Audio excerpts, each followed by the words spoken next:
Alright, I think this is going to work. Crossing my fingers. Let me know. I had a whole bunch of problems. Setting this up, so let me know if this is running properly. It was like all day trying to get this to work. I was trying to get this to work for like 2 hours. I don't know why. I had this working before, but it's just been a little, it's very temperamental. My system's still a little temperamental. So right now, for instance, I cannot figure out how to get my microphones to work properly. Even though they're working on the rest of my system, they're not working on OBS. So if you're an OBS genius, I could use your help. I'm going to try sending this stream out to some people. It looks like it's streaming now. Okay, hold on a second. Let me just get this going. People are going to be like, is it really going this time? Because it wasn't going before. Hold on. Let me just send this to some people. Get this out there.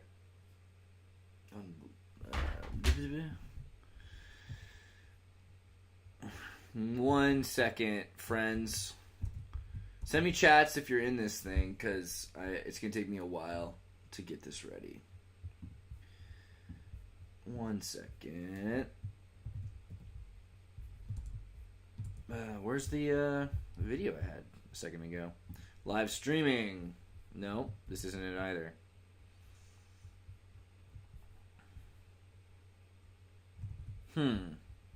Things just disappear on me. I'm having all kinds of strange situations. Weird. Okay. I swear it's gonna work. Yo, what's up, Afterburner? Can you hear? Is the audio okay? Yeah, I know, because I tried getting this to work and then the audio wouldn't work. It's super lame.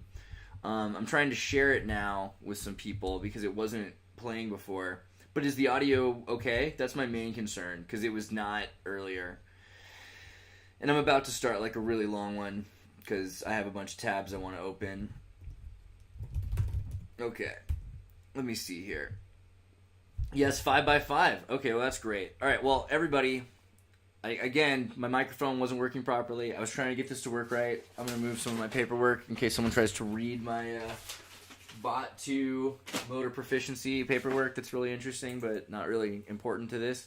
We're going to make a pretty interesting video. It could be a bit louder. Okay. How about now? Is this better? Let me know if this is louder or worse. I don't know. Is this louder? It sounds okay.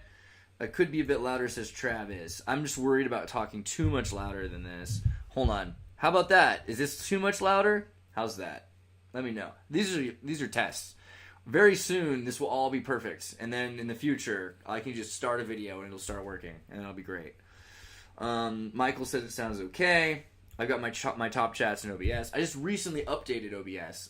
I think that's my problem. As soon as I updated OBS, my Zoom audio wouldn't come through. So I'm back to using my regular USB microphone. Don't know why it's not working. Okay. Twilight Mist is back. Good to have you. Today's going to be a crazy video. I thought that my 3-hour talk was, I didn't mean for it to go on that long. It just had that many tabs. But I have a lot more tabs today because I did that video where I talked. If you saw yesterday's video, I talked to David Ewan Jr., who has been everywhere in the world. He's been more places than there are countries, right? Like, if you go to Russia, it's whatever. But he's been to every part of Russia and everywhere else in between, learned their languages, hung out. Ewan's really great. He's written a lot of books. They're really simple books, which is another reason I push them on people, because they're like 100 pages about Tartary with cited sources and Google image searches. They're very quickly, available. You can get them for free, and then there's Amazon. Now there's like sellable versions, but you can find the PDFs. Anyway, Ewan had talked a lot about, he talked about Proto-Islam without saying it was Ishmaelites, right? And I think that's an important thing to know, and so I'm going to go into this huge thing, but it was interesting, the connections between Gnosticism and Islam, because essentially what it comes out as is that Islam was a form of Gnosticism, right? If you really think about it, that makes total sense. You have the Polycenes, you have the Cathars, you have a lot of groups. The Mormons are essentially a Gnostic sect, in a sense. So what's the real difference here? You got a group that denies Paul. They deny Paul is I think the foremost interesting point.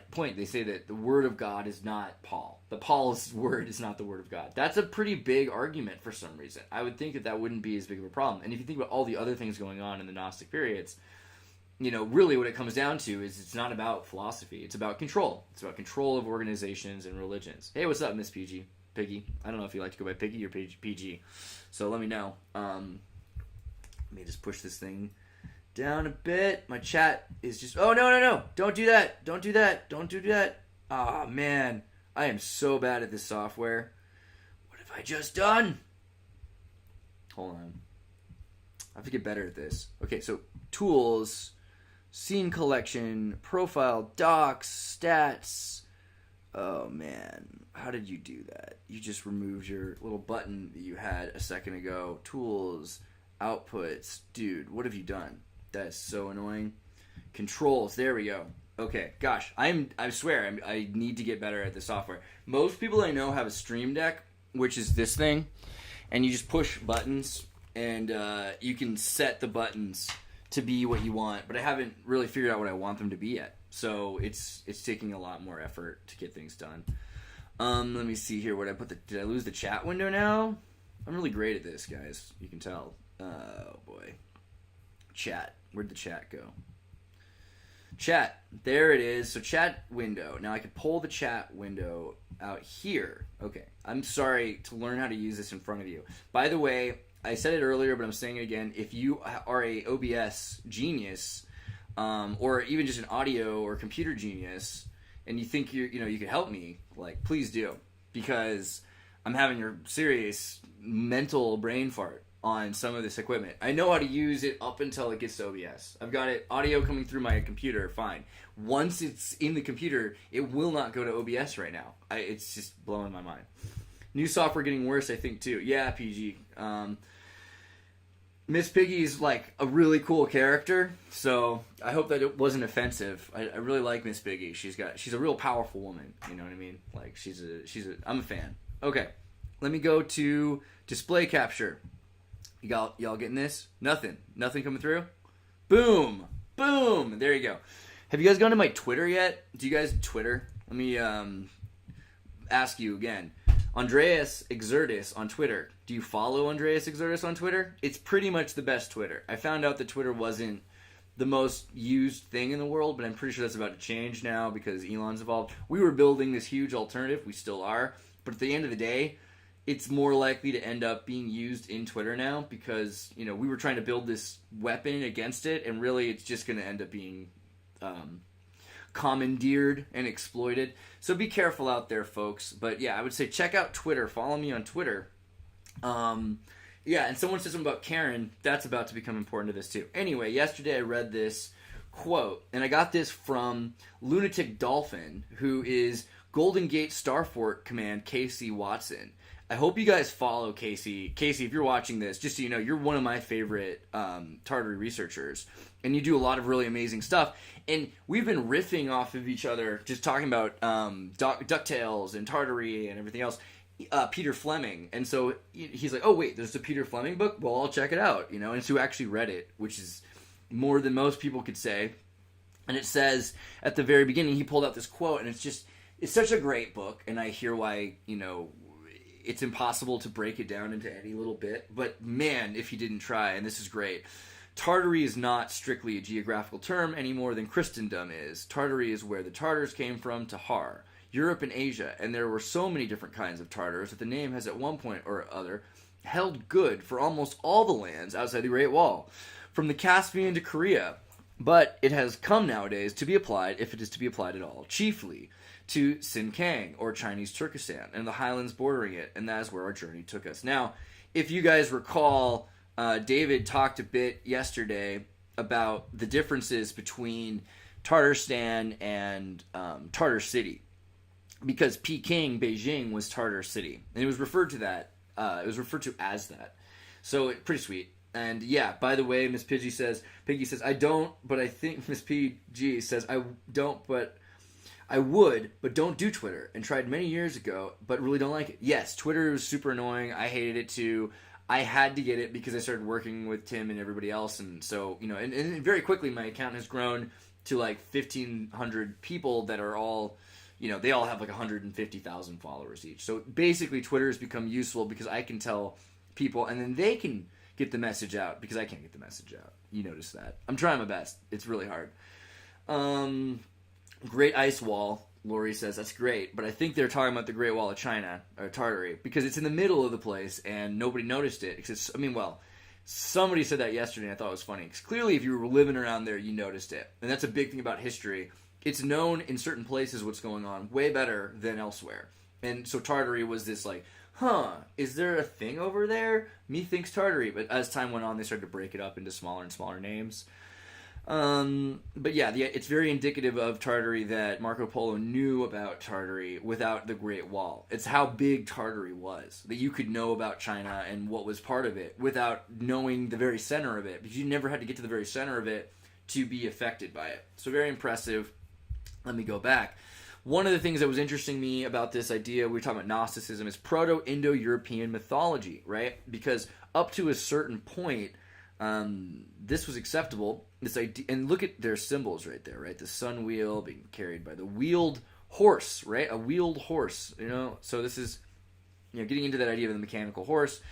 You have the daylight sky god, the dawn goddess. You have the divine twins. Now, the divine twins are very important. The youthful horsemen. Oh, by the way, do you notice how Asian these look? Now, I know it's Persian, but when you start to get, or Vedic, Hindu, at some point you have to notice this is really more complicated than you think it is. This idea of race, because there's going to be, it's like America, right? America's got a bunch of different races in it. It's the same thing with trade capitals. But you'll start to notice by the colors. Anyway, this religion I found is pretty interesting. Until the Roman Empire was rather popular, the Luvian, or Luvian, I think it's Luvian religion, was, but interesting, Louis, right? The Luvians.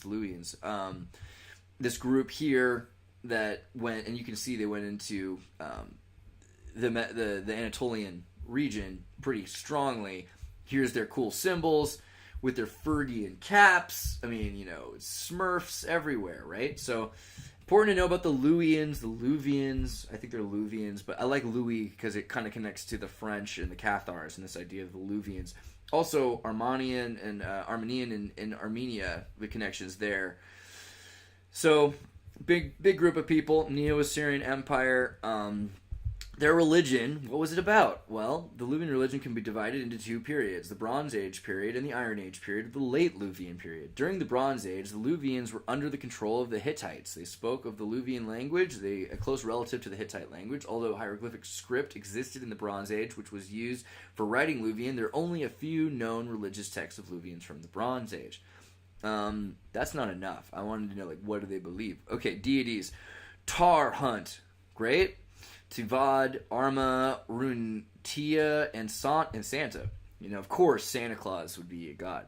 Can be pointed out as the typical Luvian gods. And you'll notice they're embolded, but they're not, there's no article about it. They just kind of have, it's just part of this article. So clearly this religion's not famous enough to deserve 16 kilobits of data on Wikipedia. Those friggin' morons. There was a direct influence from Babylonian religion. Marduk equals Marduk. We'll get into Marduk later. I believe I have an article open on him, but I'm just going to read it quicker. Aramean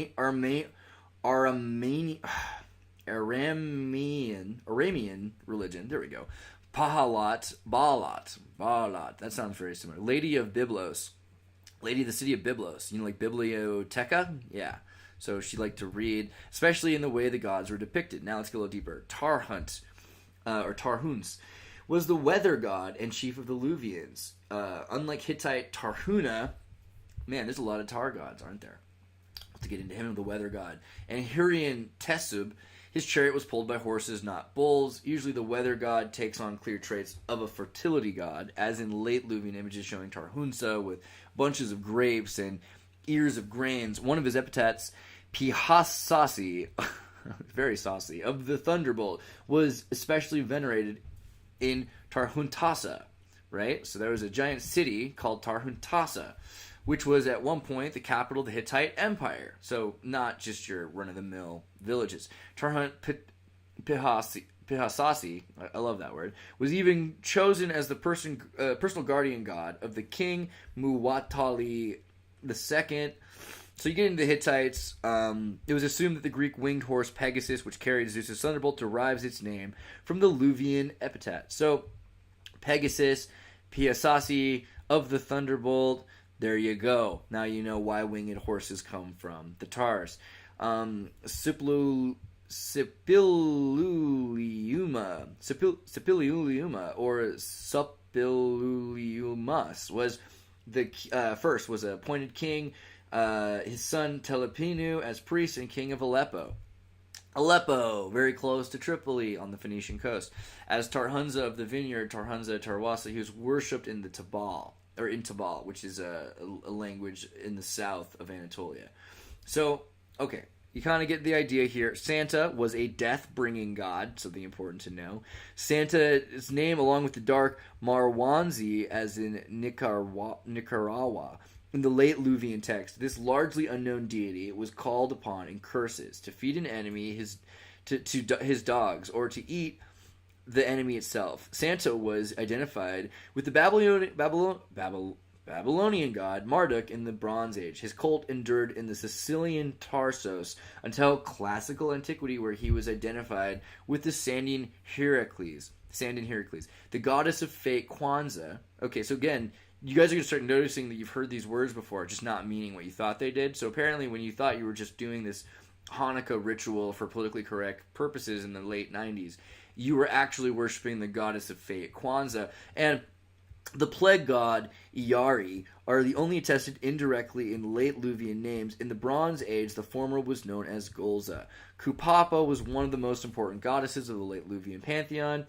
Her attributes were a mirror and a pomegranate. Pomegranates are pretty sweet. Her partner was Karhuha. Originally, she was the civic goddess of Carchemish, which is another important ancient capital in Syria. But in the Iron Age, her cult spread over the whole of Anatolia, and she was adopted by the Lydians as Kufas and Kubaba, whether the Phrygian goddess, and again with Phrygian, we mentioned the Phrygian caps, and they love those caps, Smurf caps. Sibyl. And by the way, Sibyl, you know, some of you know what that word means. It's something completely else. Statues of a plump woman, sometimes sitting, having found in excavations Phrygia's only known goddess. Okay, Sibyl's important. Let's connect her to the statue of Willendorf sometime. Even though she's not that plump, but you know what I mean? She's well fed. You don't want to anorex a goddess. Derives from the Kubaba remains uncertain. The late Luvian king of Carchemish invoked her as Kupapa, great queen of Carchemish. In curses, Kupapa is called upon to attack the enemies from behind, or to unleash her Hasami hound upon them. Hippatu or Hipputu, you know, you can connect that with Hephat, I was about to say. The Hurrian god, a tutelary god of an origin. I think she's associated with storms. We can get into that in a second. Let's pull it open just to double check. Standing on a mountain, controlling things. So feminist, mountain king gods. Yeah, a lot of interesting stuff there. Marduk, there we go, with a little rubber ducky face, you know, like on the back of his giant ear. Associated with the divine weapon, Imhulu, a divine wind used by the sky god Marduk. So, you know, hurricanes, tornadoes, fire tornadoes, and everything. The Mesopotamian gods and their rituals, as simple as they are, because a lot of them are connected to high tech and, you know, everything else. A lot of them have to do with agriculture. I mean, because it's what do you do for me? What have you done for me lately? And this idea that, oh yeah, these aliens, they're running the sky and they're pretty valuable. Baalot, Lady of Byblos, sounds like a J.R.R. Tolkien password to open a door, was the goddess of the city of Byblos, Phoenicia in ancient times. Oh yeah, Belot means friend in Old Dwarf, right? Is that according to Elon J.R.R. Tolkien? That's a weird crossover in my mind. She was sometimes known to the Greeks as Baltis or Atargatis. Atargatis. I like that one. That's a nice name. Balat Gabal was generally identified with the pan-Semitic goddess Astarte. So this is another thing to understand is Astarte and the goddess in general. This idea that there was far more emphasis on goddess worship before. And it seems like there's only a few cults that really do this to this day. Even though we're going to get into this in a second, the goddess remains the esoteric heartbeat of Islam. Stay tuned. So colonies and further spreads in Hispania. You mean there was goddess worship in Spain? God forbid, right? Well, yeah, there's an Iberian pantheon that connects goddess worship, and you wonder why Mother Mary is still big over there. Well, there's your sign. At her goddess, very much Astarte-looking connector, Diasura. You know, you get the idea. She was a goddess, and a love goddess, and a hate goddess, and a violent goddess, and you get this story about her helping people out of the sea. A little bit of that Starbucks, Astarte Bucks kind of thing going on with the coffee shop, and the point of this character is half human, half reptilian, half sea life, all woman, but she's here to protect your city until your city loses, and then all of a sudden she's going to protect the city that won. So it's an abusive girlfriend that you don't really want to be your goddess, so be careful with that. As far as I can tell, it's dangerous. Tarhuna was the Hittite weather god. We talked about him a second ago. Zeus, not the original name. Neither is Jupiter. Tarhuna. A cognate of Tarhu, which means to prevail, to conquer, to be powerful. Oh, you mean Tar means to be powerful on top of meaning to be the paternal line? And from the Proto-Anatolian weather god, truant, conquering. Okay. So there's something there with these tar sounds, clearly. The role as the weather god. Tarhuna was responsible for the various manifestations of weather, especially thunder, lightning, rain clouds, storms. He ruled over the heaven and the earth. It was Tarhuna who decided whether there would be fertile fields and good harvests. Man, so good guy Tarhuna. And in the wider Mesopotamian sphere, he was associated with Hedad and Tessup. Right? So, go back. Saw something that was worth looking at. Says Tarhuna has also been identified with the Armenian and Roman god Jupiter Dolcenes, which is also, we talked about Jupiter and the connection there. I don't know, maybe Jupiter somehow has got an older evidence than we realize, and it's not Roman, and that would hold water. The Luvian god Tarhuns, worshipped by the Iron Age Neo-Hittite states, were closely related to Tarhuna. Personal names referring to Tarhuns like Trocondas are attested into Roman times. So basically, Tar, everybody worshipped Tar, they love Tarhuns, and they continue to do that into the Roman period, and it makes its way into Christianity, which we'll get to later. Jupiter Dolcenes, yeah, that's alright, I'll go with that. Someone could pronounce it better than me. Was a Roman god whose mystery cult, oh, you mean there are secret religions that don't openly express what they're up to, was widely in the Roman Empire from the 2nd to the mid-3rd century Anno Domini. Like several other figures of the mystery cults, Jupiter Dolcenes was one of the so-called Oriental gods. That is a Roman reinvention of ostensibly foreign figures in order to give their cult legitimacy and to distinguish them from the cults of the traditional Roman gods. It just occurs to me, I could have shared this on Twitter. I'm going to put this out there. So I'm going to check my comments real quick. Anybody's got any questions while I'm reading this, here's a good time to put them out there. YouTube, and then what did I call this video? Somebody tell me. It was like Gnostic Ishmael, because that's going to come up in a minute. Ishmael, and come on, somebody tell me what the name of this video is. It's Gnostic Ishmael and Islam, something with the word Islam in it. Anybody reading this? Tell me what the video is called. Gosh, oh yeah, and tarantula, that's a key word. Okay, like YouTube, Xirtus, live streaming. Somebody tell me what this is called. Persian mystics. Thank you. Persian mystics. That's the answer I was looking for. Okay, so put that back up. And Persian mystics. See, you guys are paying attention, and that's what this video is going to be about. Watch live stream on watch my live stream on Gnostic Ishmael and Persian mystics. I think like at least 6 people are going to be like, what? And then they might click on it. So that's good. Oh no, and I just want to send out a moment of prayer for Cynthia, a friend and a fan who had said that her chickens were attacked by raccoons yesterday in Missouri, And so I hope that you guys are okay. Rest in peace, chickens. I'm really sorry to hear that. You probably want to get some like peacocks and ducks and bigger birds. You know, I mean, imagine a raccoon comes in trying to get a chicken, and all of a sudden there's this giant like condor or vulture, or some terrifying dinosaur, technically, as they now refer to birds in science, that would just eat and devastate. And maybe just the raccoon, one of them gets away, and he tells the others what he saw, and they're like, "Don't ever eat chickens; it's dangerous." Also, I like ducks. Geese are cool, but it's just you don't get enough eggs out of them. Okay, so Jupiter, 7th dynasty, Mithras cult, Isis, Sibyl. There's lots of cults about these people. We probably need to go into Sibyl a little bit more. I'm excited. So this Phrygian cap made out of freaking hair, basically. I don't know. Until the late 20th century, Roman exoticism was usually taken at face value.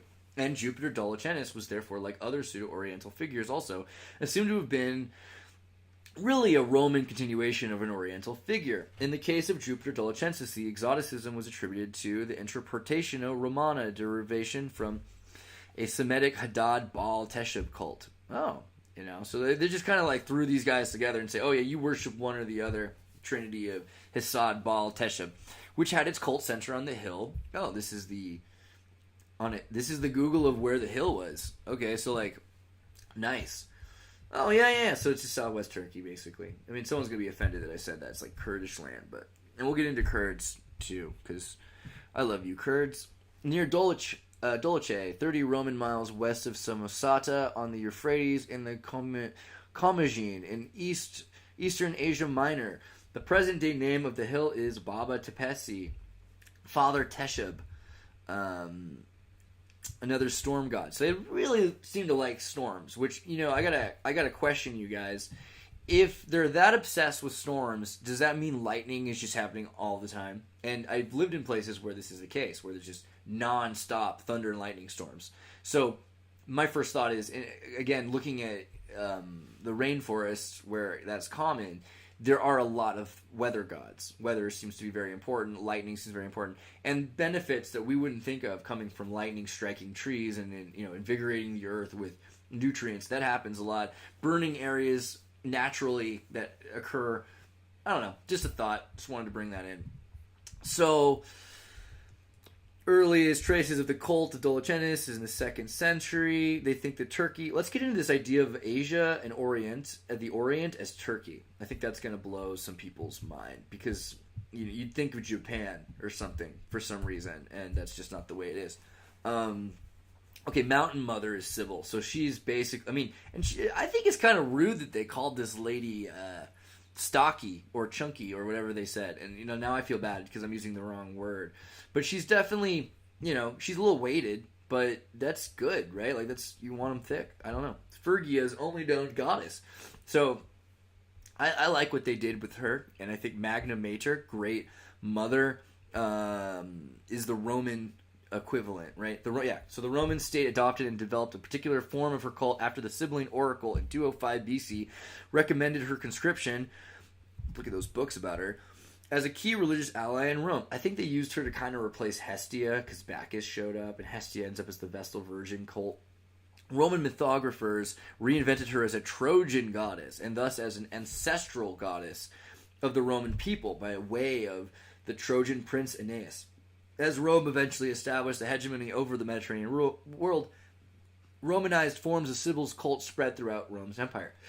Greek and Roman writers debated and disputed the meaning and morality of her cults and priesthoods, which remain controversial subjects in modern scholarship. That's adorable. At least they admit that. Okay, well, this is a little more thick. This is a bit more of a little more Lizzo than the other one. But still, I mean, you know, and everyone is upset at Lizzo, by the way. Like, can you get over it? Because I feel like Lizzo isn't that bad. I mean, okay, maybe this is some ground I don't need to, like, have a high horse on, but if Lizzo doesn't want to be anorexic, that's fine by me. And I think the problem with society might be more an obsession with anorexia. I could be wrong. Having said that, don't be so obese you die out. But she wants to wear a bathing suit on a plane. Whatever, you know? And again, Willendorf, feel like the times that we used to have statues of big old obese goddesses, better times. So, just saying, that is beautiful. Okay, Anatolia, Spain. Okay, so again, here's another thing. This is in Anatolia. So, some people associate Anatolia more west than east. The Orient could be east of Turkey more. It still includes Turkey, but Anatolia. Maybe we should just do that for a second. What the heck do we mean when we say Anatolia? This is it, right here, Anatolia. So, Asia Minor, a large peninsula in Western Asia, and the westmost protrusion of the Asian continent, right? There you go. So Eurasia, it's the middle of Eurasia. It's East Europe and West Asia. It is Anatolia. And it constitutes the majority of modern-day Turkey. Now, I think you can say this. You don't have to call it Turkey. Is that all right? I love you Turks as well, but there are Kurds still. I know it's going to upset a Turk. You can't talk about the Kurds. We're going to have like 6. I'm going to have maybe 6 to 12 tabs all about Kurds. So let's start with some Turkology before we get there. Okay, Sibylline books. She is stacked. This is even more interesting than fat women. Is muscular women. Good job. This is that period there. And according to Solon and Cyrus at Girgis on Mount Ida in Troad, it was attributed to the Hellespontine Sibyl. Was a priestess. Oh, you mean we know the names for some of the priestess in the period. And look at her tummy, too. Yeah. So, in other words, she wasn't trying to impress some anorexic, homoeroticist fantasies about what women are supposed to look like. She was too busy trying to write books and read about science. And she was a princess of Dardania. The Sibyl is sometimes referred to as the Trojan Sibyl. The word Sibyl comes via Latin from the ancient Greek word Sibylla, meaning prophetess or oracle. The Hellespontine Sibyl was known particularly in the late Roman imperial period and in the early Middle Ages for the claim that she predicted the crucifixion of Jesus Christ. This claim comes from the Sibylline oracles, which are not to be confused with the Sibylline books. The Hellespontine Sibyl was born in the village of Marpessos. Does that mean butterfly in Latin? I gotta look into that. Someone's gonna have a better thing for that. Near the small town of Girgis, during the lifetime of Solon and Cyrus the Great, according to Heracles of Pontus, Marpessos was formerly within the bounds of Troad. Troad seems like a nice area. I'd like to visit Troad. They got some cool brickwork there. Again, with the connection between Thracia, Troy, Tartaria, Tarode, the road even. You know, there's a lot that we can get into about that. The Hittites, Taruja. Oh, you mean the Troad gets its name from Taruja. Okay, there you go. So I hope that helps you understand a bit about Anatolia and Sibyl. Hadad, Ixur, the Sumerian storm rain god. We kind of did this to an extent. We can refer to him more. He's a god that's carried around, has a bunch of horns, into fasces right there with his stick. Those leg muscles, what am I even looking at? Are these leg muscles, or is this something weirder? You know, go ahead and think about that. But yeah, he's got those Taurus bulba Slav calves I've got, but like with weirder long lines. I don't know. And nice rolling hair, colossal statue. Okay, we'll move on. Teshub was the Luvian hurrying god of sky and thunder and storms. Yeah, a lot of storm gods. Tarhuntasa, the city of Tarhunt. Okay, so this was that little city we were talking about that was named after the god Tarhusa or Tarhunsa. Fall of the Hittite Empire. Hieroglyphic Luvian script, Hatti attacked and sacked the city. What a bummer. From the 13th century BC also mentions a certain king Hartapu, an Anatolian king in the 13th to 8th, or the 8th? Huh, you mean they on Wikipedia will literally tell you that the flamenco timeline is true? Or will they at least insinuate it? That's pretty great. 13th century BC or 8th century. You know, because, like, that's not confusing. Some of the great kings, Marsili, who were likely ruled Tarhuntasa, it may be possible that Supplium Lumia, the second's campaign, was directly against Hartapu. Oriental Institute archaeologists unearthed a lost ancient kingdom dating back to 1400 BC to 600 BC. Again, with this crazy... well, that makes sense. It could last for centuries. And they found it in 2020 near Turkmen Karahyuk, which might be connected to Tarhuntasa and the king Hartapu. The script was written in Luvian hieroglyphs. Let's look at the hieroglyphs. And Hartapu's victory over Phrygia, translated by Ol scholars who discovered in 2019 by the University of Chicago and Konya Regional Archaeology Survey Project. Okay, so now let's look at those. Does this look Mayan to you?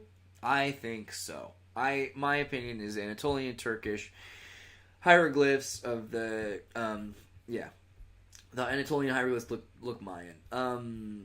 You could say what you want. You could say, does that mean that the Mayan hieroglyphs were made up by Turks later in history and they're not the original books or something like that?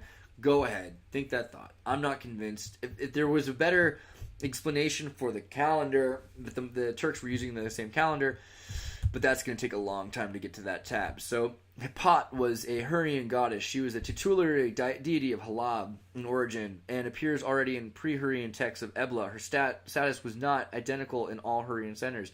While she was the main goddess in the pantheons of Halab and various cities of Kizuwantna, her role in Ugarit and in eastern cities like Nuzi was smaller. Due to the influence of the Hurrian religion, she was also worshipped by the Hittites and Luvians, as well as by some of their Neo-Hittite successors. We almost want to look into Neo-Hittite and see the groups that come out of that. But you kind of know that includes Turks and Kurds and a few others.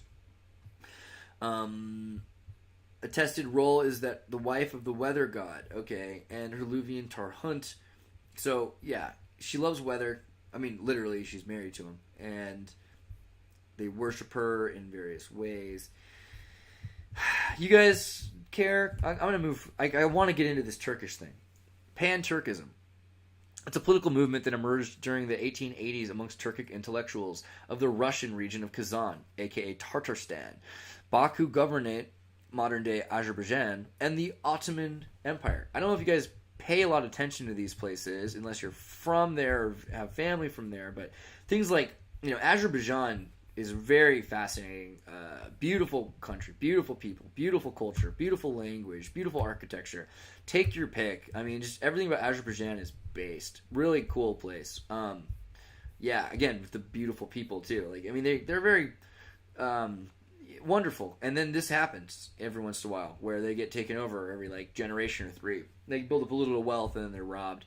But yeah, there's a certain amount of nationalism. Here's the former son of the former president Haydar Aliyev.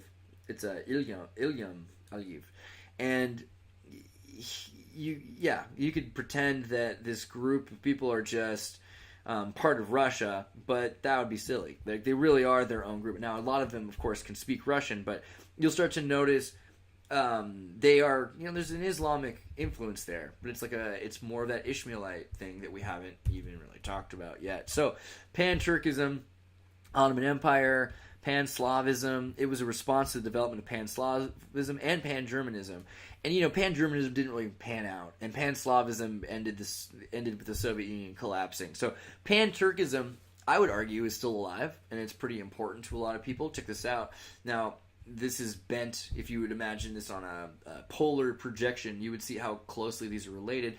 And the regions where they're not connected, clearly they've been conquered. But then, notice this, right? Okay, if you get closer up, you'll start to say, wait, what? You're saying that there are Turks in Croatia or Slovenia? That doesn't make a lot of sense, does it? Well, the thing is, it sort of does, but it's going to annoy Turks to know that they're not the creators of Turkey, and that Turks were, they're a larger part of a group. Now, I'm probably going to get killed for saying that, because Turks don't like to hear that they're not the origin of the Turkish language.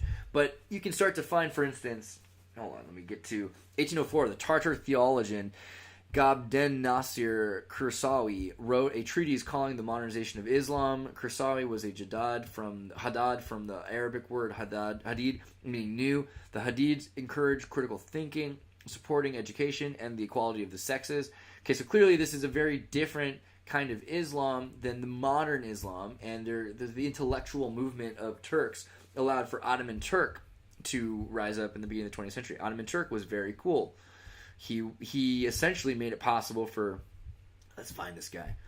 He made it possible for Turkey to under nationalist and secularist goals, become a republic, and also made it possible for the Turkish movement to advance itself. I do know a guy who nearly was killed because he dropped a coin on the ground and he stepped on it to keep it from rolling while he was in Turkey, and it had the face of Ataturk.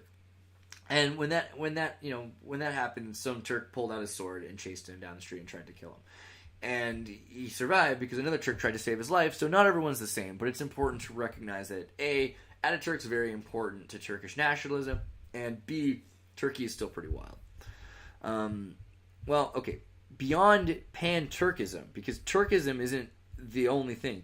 There's also this idea of Armenia, and I almost want to focus on this more because Armenian history, the Turkish view of Armenian history, a vanishing nation, Foss writes that the Turkish government was systematically changing the names of villages in order to make them sound more Turkish. This is a really important thing. I'm not trying to discredit Turks or Pan-Turkism or Pseudo-Turkology, which is the next tab we're going to get into, but I'm not going to say it without showing a certain amount of respect to Kurds and Armenians, because the Armenians are arguably the true origin. It's not a Turkish origin, it's Armenian origin. Fight me, but not literally. Please don't hurt me. I get it. I don't think you guys get how gnarly the internet is. Like, this is the kind of thing that'll get you killed for no good reason. Is just talking about the Armenian history. And this happened in the 1800s on. It's still an issue. Anyway, Iranian Scythians and Parthians were referred to as Turks according to the Armenian file. And so this is the beginning of this idea that everyone is part of the Turkish nation, including the Armenians, including the Kurds, and that they just aren't changing fast enough. They should really just join us. And okay, now we're getting to pseudo-scientific theories. You mean Turanism and Pseudo-Turkology or pseudo-scientific?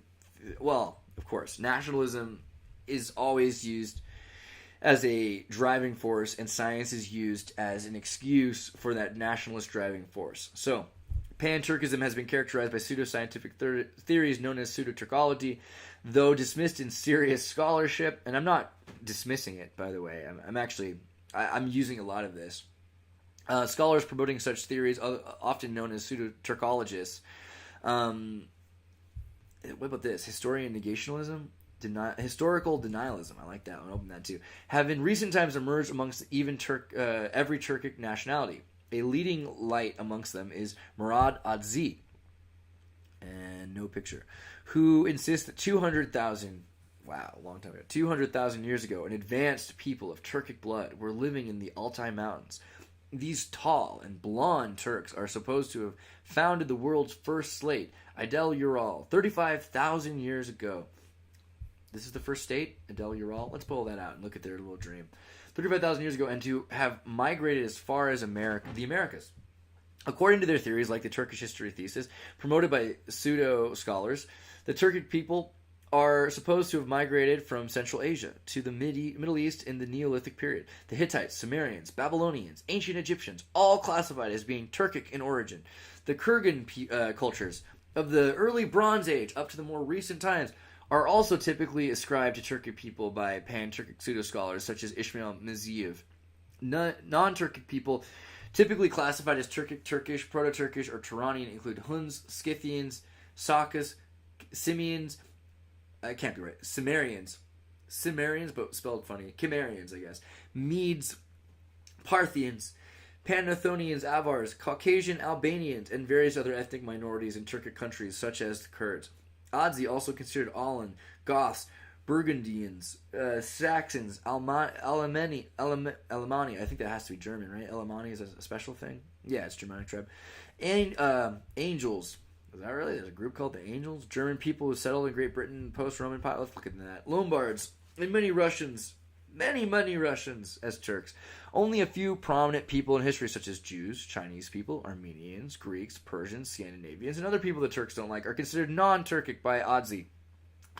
I added that little part. Philologist Murtafia Zakyev, former chairman of the Supreme Soviet state of the Tartar ASSR, I gotta pull him up, I can't help myself, has published hundreds of, quote, scientific works on the subject, suggesting Turkic origins of the Sumers, Greeks, Icelandics, Etruscans, Minoans. You know, he might be a guy to talk to unless he's 90, can't speak English properly. I assume he can. Zakiev contends that the Proto-Turkish is the starting point of the Indo-European language, not only peoples and cultures, but also prominent individuals such as St. George, Peter the Great, Mikhail Kutsozov, and Fyodor Dostoevsky have been proclaimed as Turkish origin. Okay, real quick. My problem with all this is Turkish is just not the right language for that. It's not. If you look at Sanskrit, Indo-Aryan languages, those are the languages that are spread. Now, unless you're saying that those were just forced on everybody and somehow that there's no growth, Turkish is a far more confusing language. That's their only excuse. They're saying, well, clearly we had more classes because we had more cases. So that's one thing. The other thing is I just recently lost a Turkish friend, and I don't mean he died. I just mean that every once in a while he would get drunk on the internet. And did I get a super chat? That's awesome. I hope I did. Oh, remember, hey, Aaron Corbett's a member. Aaron, thank you very much. If you guys see any more super chats or something, like, let me know, because sometimes I miss them, and I want to celebrate you and say thank you. But yeah, so I lost a friend, and I don't mean he died. He just got really drunk and angry, and that happens so often to me on the internet. I'll talk to someone about their ancient history beliefs, and they'll just disappear. But he's like a scientist, a scholar in artificial intelligence, AGI researcher. I've done a video with him before. You could probably find. And it's just crazy, like, to have people fight you over linguistic evidence or something like that. Anyway, I'm just saying there's a lot of Turkish nationalism that's going to influence this, and that's why they're calling it pseudoscientific. I still think that the Turks are, well, here's one. Turkish, much different from Turkic. Turk, right? I thought the Turkish locals and Turkic are infiltrators. See, there you go. It gets really important when you start to look into the idea that there are, blonde, blue-eyed Orientals. That they come from Iran. And that they don't come from Scandinavia. They get to Scandinavia. But also in the area you have this idea of the Sassanid Empire and the Iranians being Asian. So, in other words, Han Chinese-looking people don't come from China. They don't come from Mongolia. They also come from somewhere near East Persia. So it gets really convoluted really quickly. Anatolia is the crossing point from this. And you have plenty of evidence of trade, right? You have the Silk Road and you have everything in between. So that makes enough sense that there would be interaction and that there would be certain families, etc. And then scholastic lineage that is Asian-looking or blonde-looking or darker. But yeah, let's be real about Turkey. Turkey today is not Turkey 2,000 years ago. Turkey's been, as much as everywhere is being invaded by Turkey, Turkey's being invaded as well. So it's important to know that. And to also know that Denmark is using Turkey now essentially as their retirement home area. So the connection between Scandinavians is either ubiquitous today or always has been ubiquitous even in the old days, because you can't imagine Scandinavia. I mean, when you look into Vikings leaving their home on boats to go to anywhere else because it's wintertime, makes a lot of sense. It's dark, suicide rates are up, they want to get out of there. And, I think, did I tell you this story? One time I'm in Denmark and I get to my friend's apartment and it's really nice in Aarhus, and I go up the stairs and I say, man, what a nice apartment. And he's like, oh yeah, well, the girl who was living here, she was very depressed, and so she threw herself out of the window. Now, she fell 3 stories, but landed in the clothing line, which saved her life. And then she jumped out the window again several weeks later, and this time she did not hit the clothing line. And now she is handicapped and paraplegic, and she cannot walk up these 3 flights of stairs. So I got the apartment. So that's rather nice, actually. I think that's pretty much my complete verbatim of that interaction. So that, you gotta understand people are different places, and there's a little bit less emotion in their voice. There was something here I wanted to pull up. Philip L. Cole notes that the above-mentioned theories are nothing more than incredible myths. Nevertheless, the promotion of these theories have taken on a large-scale proportion, or plural, in countries such as Turkey and Azerbaijan. See, again, we're going to get into Azerbaijan because Azerbaijan is based. Often associated with Greek, Assyrian, Armenian genocide denial, Pan-Turkic pseudoscience has received extensive state and state-backed non-governmental support. I might have to get, does anybody know an Armenian historian? I have some friends who are from Little Armenia in Hollywood. I'm gonna grab some. If you guys can think of anybody from Armenia that or is Armenian is obsessed with Armenian history, it would be really useful because at the end of the day, Armenia is where it all comes from. I'm pretty convinced now. Like so much of this is the cradle of civilization. Pretty funny. I'm not Armenian, but okay. So Eurasian nomads, including Scythians, all civilization, Ottoman Empire such as Sumer, ancient Egypt, ancient Greece, Byzantine, were all Turkic origin. Chico and Brown explain that the reemergence of such pseudo-history as a form of national therapy. Okay, so this is something, I mean, I'm not really pushing that, but it's important. Okay, this is the thing, though. Why did I open that article? Notable Pan-Turkists.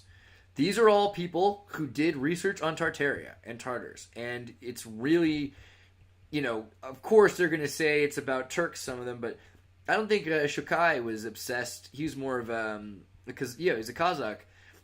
So you start looking into the Kazakhstanis, which are more Asian-looking, and you'll start to find that they're not wholly obsessed with what you understand as Turkey, or rather, I guess Miss PG got it right. That things have changed a lot. But you can even just tell by the differences in these faces. Like, some of these are very Germanic-looking. Some of these are more Indo-Aryan-looking. Some of them are more Asian-looking, right? So what do you mean when you say something is Turkic? You mean that it's like a huge idea. A huge idea. I'm going to get to the history of Armenia, but let me jump a little further ahead. I opened so many new tabs. This is my real problem. Okay.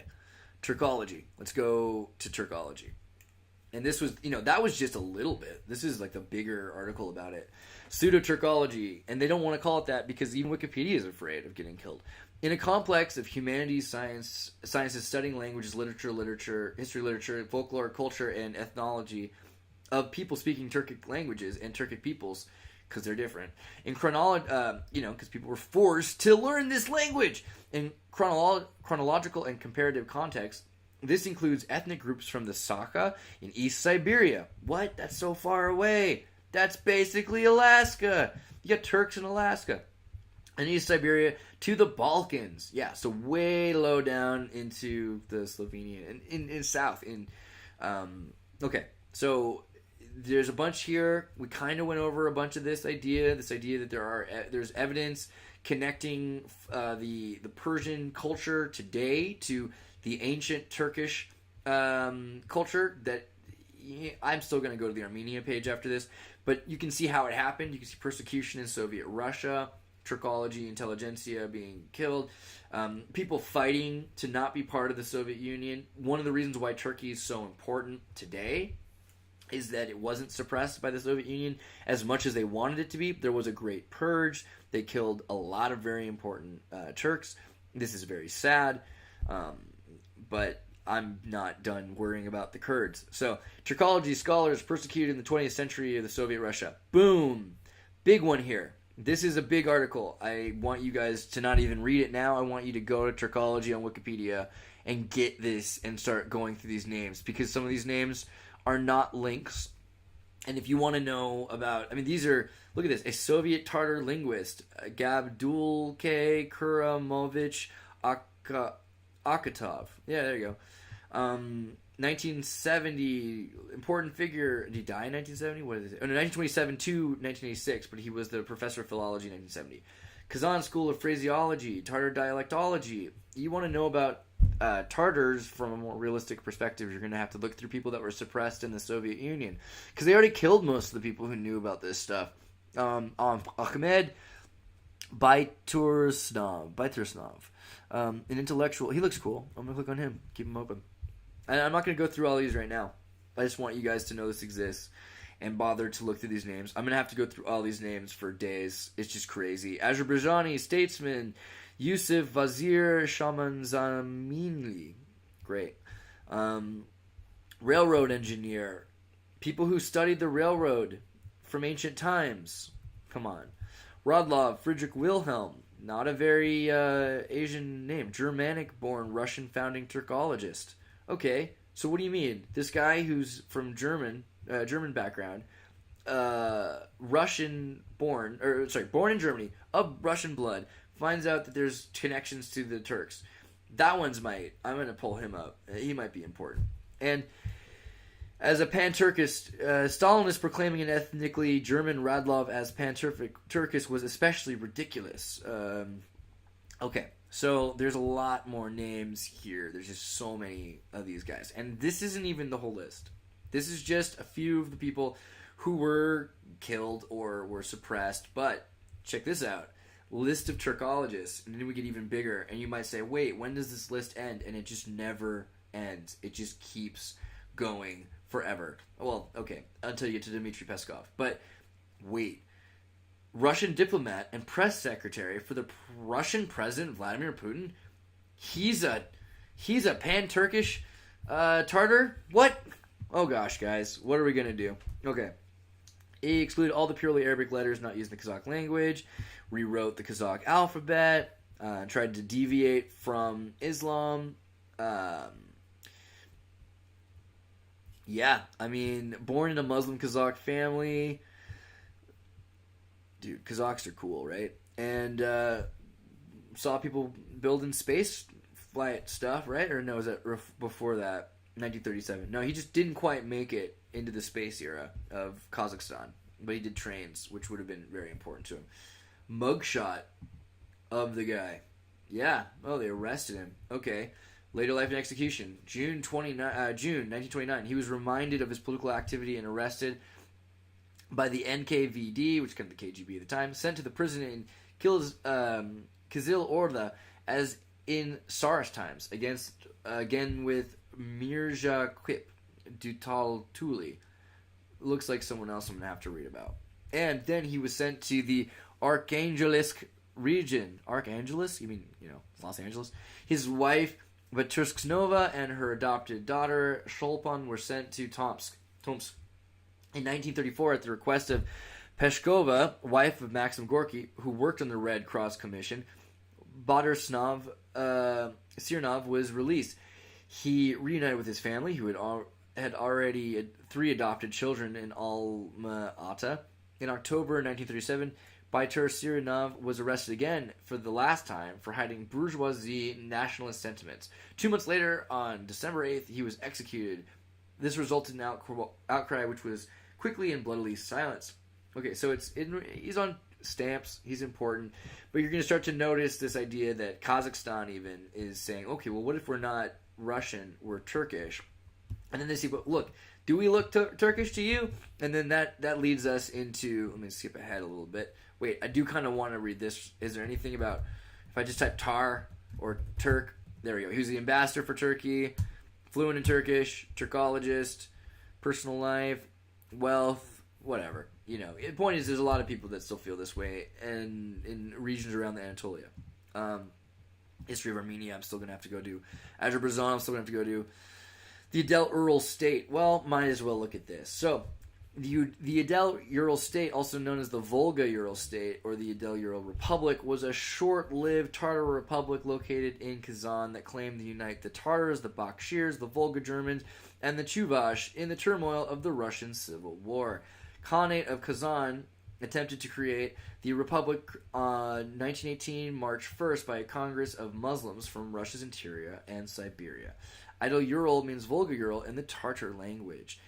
So, there you have it. The beginning of the Tartar state, proclamation of the Ural Republic, trying to bring back Tatarstan. All of this is very closely connected to Pseudo-Turkology. Look at that flag. Tatarstan. There you go.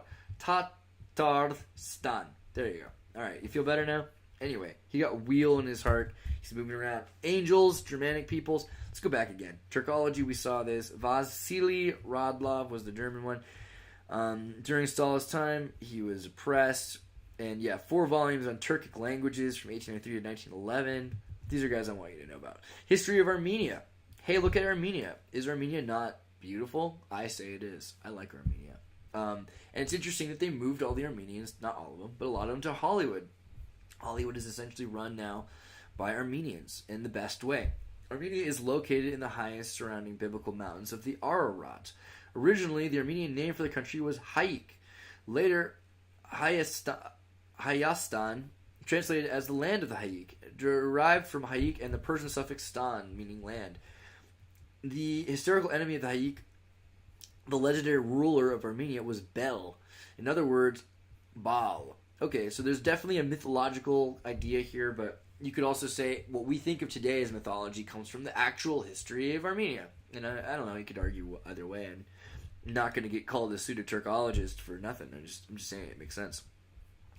301. Aracid Armenia was the first sovereign nation to accept Christianity as a state religion. The Armenians later fell under Byzantine, Sassanid Persia, and the Islamic hegemony, but reinstated their independence with the Bagratid dynasty, Kingdom of Armenia.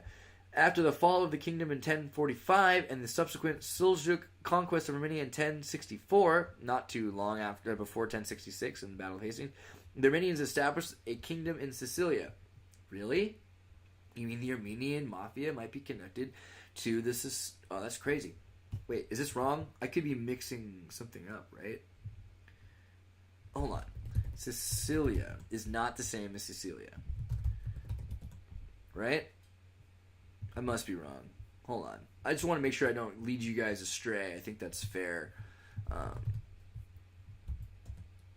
Is it Sicil? There we go, Sicilia. Okay, clicking in on it, looking at it. It's Anatolia, not to be confused with Silesia. Well, I mean, I wasn't going to confuse it with Silesia. So, and then Sicily's over there, so I guess it's not really Greece or Sicily. I don't know, man. What is this?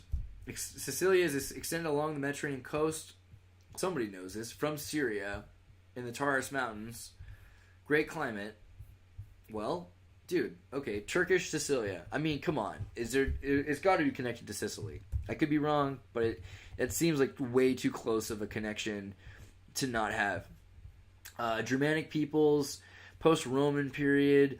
According to Tactica's writings before their move to Britain, angels lived alongside Langobards and the Semnones in historical regions of Schleswig and Holstein, today part of southern Denmark and northern Germany. Yeah, okay. Alright, so the angels people. That you're called angels is weird. I'm not arguing that it's means something different, but it's just, I gotta look into you guys more. Here's the Turkologist scholar. He's 93. Please, for the love of God, somebody get me in touch with this guy. I'm going to talk to my Tartar standing friends. There's no way he's talking. He's 93, but it'd be super great to get. I mean, you have no idea how alive some 93-year-olds are in some places, and he probably drinks a lot of Turkish coffee. So maybe we could talk to this guy. He holds a doctorate, served in a number of high schools and institutes as a rector, director, and department head. Full member of the Academic Sciences of Tatarstan Republic. He was an ex-chairman of the Republican Parliament of the Tartar Autonomous Soviet Socialist Republic and had headed the Scientific Commission of the Educational Ministry of the Russian Federation for Philological Sciences. Okay, so I say we need to look into his research in synaptic architecture of the Tartar language. I mean, this is the first full and logically faultless monograph about the syntax of the Turkic languages. So you'll notice right here, Turks want to claim Tatarstan as their own. Be very careful. Just be very careful. When somebody does, I mean, so people who don't know about the Turks, you got to know about the Kurds. The Kurds are a people that have lived in a place where essentially the way it works is because there are more Turks in Turkey, they can say, well, it's a majorative rule, it's democracy, and the minority vote loses, and there's no self-determination because it's democracy. So it's been really bummer for the Kurds. I kind of, you know what? I'm skipping ahead here because I just can't help myself. Kurds are great. Ethnic group native to the mountainous region of Kurdistan in Western Asia, which spans southeastern Turkey, northwestern Iran, northern Iraq, and northern Syria. It's like they almost just took their people and divided up their people into 4 different, 5 different, 6 different states just to make sure that they didn't have a solid backing. And the people I know who work in like the military, like Forrest and stuff, he's talked about, really it's just anyone, you want to relate to somebody who's been to Iraq. First thing you say, besides thank you for your service or whatever, is man, we did the Kurds dirty, didn't we? Quote, man, we did the Kurds dirty, didn't we? Quote, end quote. You say that to any American who's been to Iraq, I've yet to run into one who doesn't want to take a drink in solidarity. we did the Kurds dirty. Now, so did the Turks, so did everyone in history, but we did the United States of America has a responsibility to the Kurds. All right? That's my opinion. So, anyway, Kurds, let's also remind you how cool Kurds are. Here's a couple pictures of Kurds loading up. There we go. Yeah, so when you look at a Kurd, especially like a pretty female Kurd, you'll almost always find them in armor wearing a gun now, because it's the best way to avoid being the product of rape. I mean, it's the only way at this point, because they've been just fully, just I don't know. I'm gonna cry. I swear to God, it's so despicable what has happened to the Kurds. Like, why is there not a Pan-Kurdish movement? I don't know. There should be. We need to save the Kurds. And yeah, the Israeli Turkey agreement bums out. Erdogan threatens halting relations with Israel amid Kurdish independence vote. So in other words, they're threatening Israel not to work with them unless they can control the Kurds. And they're saying, hey, look, Palestinians, you guys control them. We should be able to control this threat, this real... I mean, look how threatening these people look, right? Really just... this guy. Yeah, definitely dangerous. He looks like he might play chess with you and make you a coffee. I don't know. It's a bummer. Oh, yeah. She's definitely trouble, you know? I don't know. I got a serious bias for Kurds. And look how cute she is, right? Look at that face. It's soft. Kind of reminds me of that goddess we were looking at earlier, Sybil. So, yeah. Hooray for Kurds. Protect the Kurds. I think I made my point. Yeah, you can't mess with the Kurds. She will beat you. You know what I mean? Like, Kurds are great. Okay. Before we get back into that, I just needed to do that. I needed a second. I needed to be able to say I love the Kurds. If you're Kurdish, reach out, you know? We'll do a whole thing on you pretty soon. We'll do a whole episode just on the Kurds. I just wanted to make sure it wasn't excluded when we're talking about Pseudo-Turkology. So, Syria, northern Syria. These enclaves of Kurds in central Anatolia, Khorasan, not to be confused with Coruscant in Star Wars, and the Caucasus, as well as significant Kurdish diaspora. Yes, that's right. 30 to 45 million Kurds diaspora out of the... Please study this. Communities in the cities of Western Turkey, particularly Istanbul, and Western Europe, primarily in Germany, the Kurdish population is estimated to be between 30 and 45 million. I mean, that's just nuts. That's a lot of diaspora. Kurds speaking the Kurdish language and the Zazani-Gorani language, that'll come up in a bit. I'm going to bring this up as a specific thing. We can talk about the Kurdish language and how beautiful it is and how it's been subjected to much manipulation through Arabic and now Turkish, which belong to the Western Iranian branch of the Iranian languages in the Indo-European language family after World War I and the defeat of the Ottoman Empire. The victorious Western Allies made provisions for a Kurdish state in the 1920s Treaty of Sèvres. All right? Is that good? However, the promise was broken 3 years later when the Treaty of Lausanne set the boundaries of modern Turkey and made no such provision, leaving Kurds with minority status in all of the new countries. Amazing, right? Like, this is another done dirty thing. Recent history of the Kurds includes numerous genocides, rebellions, along with ongoing armed conflicts in Turkey, Iranian, Syrian, and Iraqi Kurdistan. Kurds in Iraq and Syria have autonomous regions. You'd like to believe that. While Kurdish movements continue to pursue greater cultural rights, autonomy, and independence through Kurdistan. Okay, so my problem with this idea that Kurds have respected autonomous regions in Iraq is just not true. I mean, again, talk to the American military. We did not give them a state. We gave them an autonomous zone, which is barely protected. It's far less protected than Taiwan is protected. Iraq is not a safe place. It's certainly not safe to be Kurdish. And another interesting thing, where am I going to find American Kurds? Do you guys know? Because the answer is Fargo, North Dakota. Let me see if I can pull that up. Kurds, Fargo, North Dakota. Let me see. Is that right? Fargo Moorhead becomes a refuge. Yes, this is crazy. I had some friends who grew up in Fargo, and they're talking about what it's like in Dakota. And so, honestly, this is probably the coolest thing about all this. For Kurds, Fargo Moorhead becomes a refuge. Kurdish refugees who have fled war-torn Iraq to settle in Fargo Moorhead now worry about those left behind. I mean, there's a lot of Kurds there even from before then, but so it makes you wonder, like, when did this start? The top TV news story in a recent night was truck falling through the ice at Big Cormorant. Someone in Dakota is going to know what I'm talking about. And warnings from the station's storm team of a coming cold snap, but at the home of Nuzad Brifki, the big screen TV was on Kurdsat, a Kurdish satellite network, reporting on the recent airstrike on the border of Turkey that had killed over 35 Kurdish civilians. I think that's funny. I remember once I was in Croatia in 2001. Must have been, maybe it was 2003. I can't remember if it was before or after September 11th. Because it was, I mean, that's the thing. It was either summer before or 2 years after. But I was watching satellite TV in Eastern Europe, and it's so different. I don't know if you've had the old style satellite TVs, but the dish will move around, and you can aim it, and you're just like, I want to get signals from here or there. And most here, you're just like, you're getting your signal from your one source. But there, it's like, okay, well, I can hack. This is like a hacker satellite box from Eastern Europe back in the old days. So it could just connect to, like, pick up signal from anything. And back when it was easier to do, I think digital signals now are encrypted or something. You have to have a certain kind of chip. But I got to the Kurdsat. I saw Polsat. It's all right.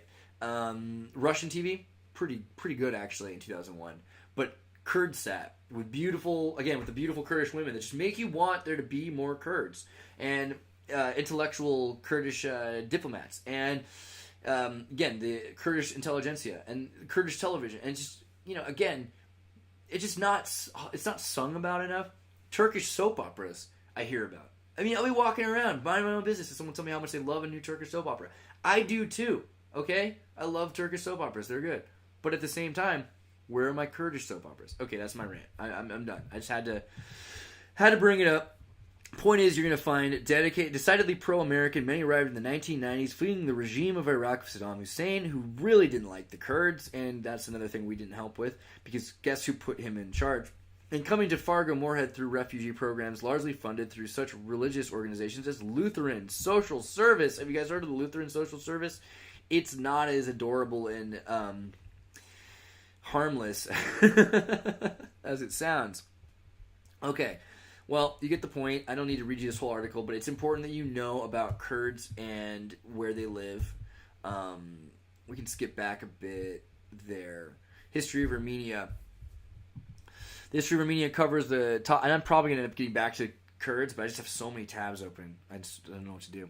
The history of Armenia covers the topics relating to the history of the Republic of Armenia, the Armenian people, the Armenian language. We saw this idea of the Hajuk, prehistory. There we go. Stone tools, 325,000 years ago, found in Armenia, indicate it was pretty much an early spot full of civilization. I mean, who knows how old things really are, but you'll find that there's a lot of evidence of things existing in Turkey long ago. A leather shoe, the oldest shoe in the world, discovered in Areni Cave. At least the oldest shoe discovered in the world. Discovered in the Areni Cave in Armenia. We're finding a lot of shoes and technology and things in these caves. Monoliths, astronomical monoliths. So in terms of the Arata and the pre-Tartaria and the Transcaucasus region being filled with civilization, yes. Let's just be. Okay, so if somebody asked you, where does Tartaria start? Where does Turan start? Where does civilization start? What is the oldest civilization in the world? It's a very complicated answer, but you could say that Armenia has the oldest archaeological evidence that we have for Turanian relics. Not to say that it's the oldest location of the relics. It's the oldest place we found of them. Meaning, so think of it like this. Let's say Washington, D.C. was like the start of something, and then there's a war 100, 200, or 500 years later, and it blows up. And then American Samoa is so far away, it's the last place that still has an American flag. And in 1,000 years, someone finds an American flag in American Samoa, and they think American Samoa was the epicenter of the United States of America, right? So when I say, is Armenia the center of Tehran or of... No. But is it the place where we have... that's the farthest enough away from it that history survived there? Yes, Armenia is, not Turkey.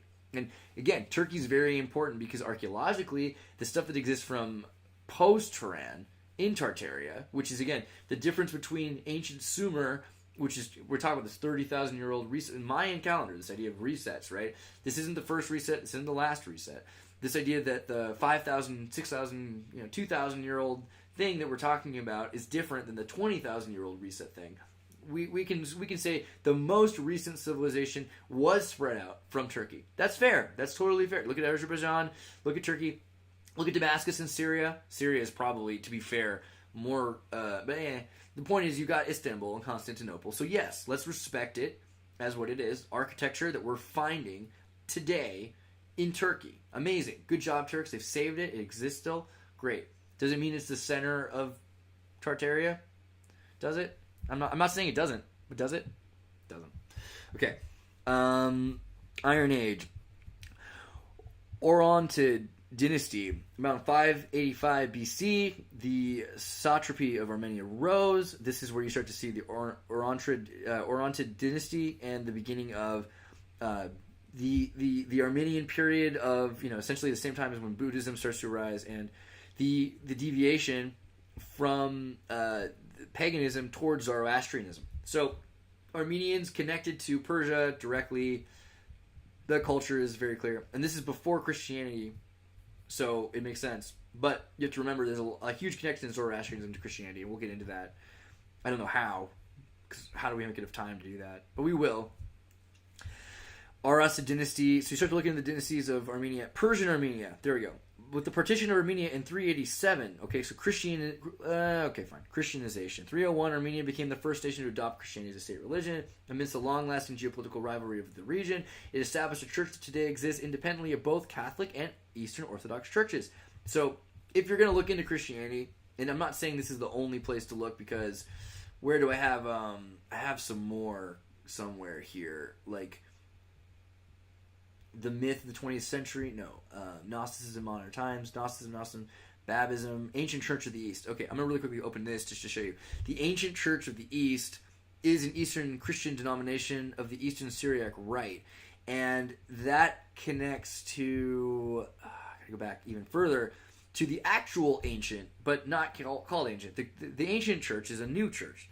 The Church of the East, which you'd think would be the new church, is the ancient church. It's also called the Persian church.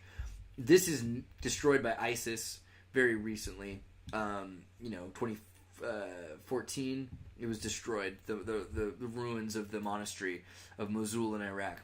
One of the oldest known Christian monastery in Iraq. So you start to find out the Christians that existed were a very different breed of cat, different horse, and they were not.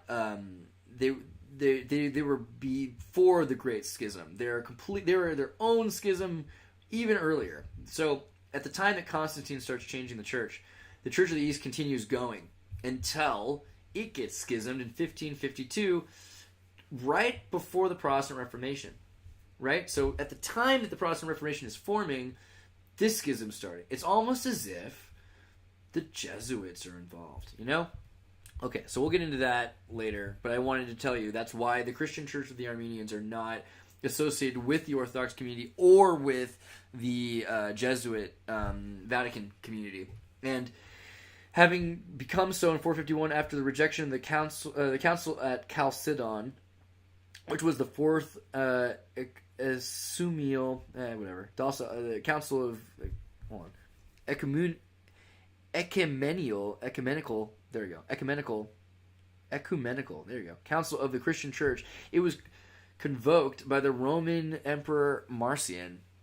Anyway, they rejected it. The Armenian Apostolic Church is part of the Oriental Orthodox Communion. Oh, okay. Let's get into that. This idea that Oriental is Turkish or Persian, etc.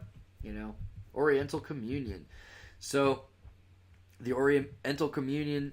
Oriental Orthodox churches are a group of Eastern Christian churches adhering to the Miaphysite Christology.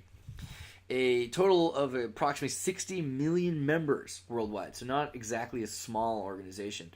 It's small worldwide, but still, it's sizable. The Oriental Orthodox churches are broadly part of the Trinitarian Nicene Christian tradition shared by today's mainstream churches and represent one of its oldest branches. So that's kind of the bummer there, is that they have been co-opted into the modern beliefs.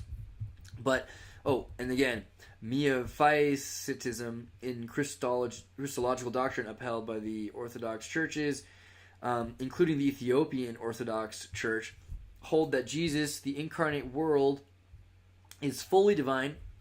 The incarnate Word is fully divine and fully human in one nature, physics, or the physical nature, rather than using the wording established at the Council of Chalcedon that Jesus is one person in two natures, a divine nature and a human nature. So, in other words, this is the closest you're going to get in today's religion to the humanization of Christ. Now, Erasmus already humanized Christ tremendously, but Tertullian was afraid that humanization would, on one hand, you have to have Christ a deity, right? I mean, if Christ isn't a deity, then it takes away from your whole cult. You need to have it. It's important to the religion. It's super Christ. But on the other hand, if Christ is just human and he's relatable and he's Erasmus's humanist figure, then that, I mean, on one hand, most objectively, that's too close to Gnosticism. As soon as it gets too close to Gnosticism, people start freaking out. And Christianity can't be used for its initial purpose, and I don't mean like Christ's purpose, but in the Constantinian sense, Christianity, religion as a religious purpose, not as a spiritual path, but as a religious purpose, to control people, right? Because Constantine wanted to control people, took one religion that wasn't controlling people very much, switched it out, added another religion that was trying to stop people from being controlled, and then used that to control people. So, with all the respect to Christianity as a spiritual path, it's important to recognize the most spiritual paths have been banned, banished, abolished, prohibited by most of the religious studies, and the few groups that allow them are the ones that have to be refugees in Dakota. So it's important to know that about Christianity and civilization at large. So anyway, the human form idea of Christ, very important. We need to look into this miaphysitism more. Monophysitism is okay, other terms. There was a word I just saw here I really wanted to look at, but oh yeah, agreed statement by the Anglican Oriental Orthodox International Commission in 2014. The term monophysite, which has already been falsely used to describe the Christology of the Oriental Orthodox Church, is both misleading and offensive, as it implies Eutychianism. Oh man, give me words I can understand. Look up. Means real monophysitism refers to a set of Christian theological doctrines derived from the ideas of Eutyches of Constantinople. And so just the idea of the humanization of Christ. So again, humanism of Christ. Really the idea that Christ is human at all versus, because either Christ is a flying donkey or he's human or it's something in between. And that's where the argument begins. So they didn't like it.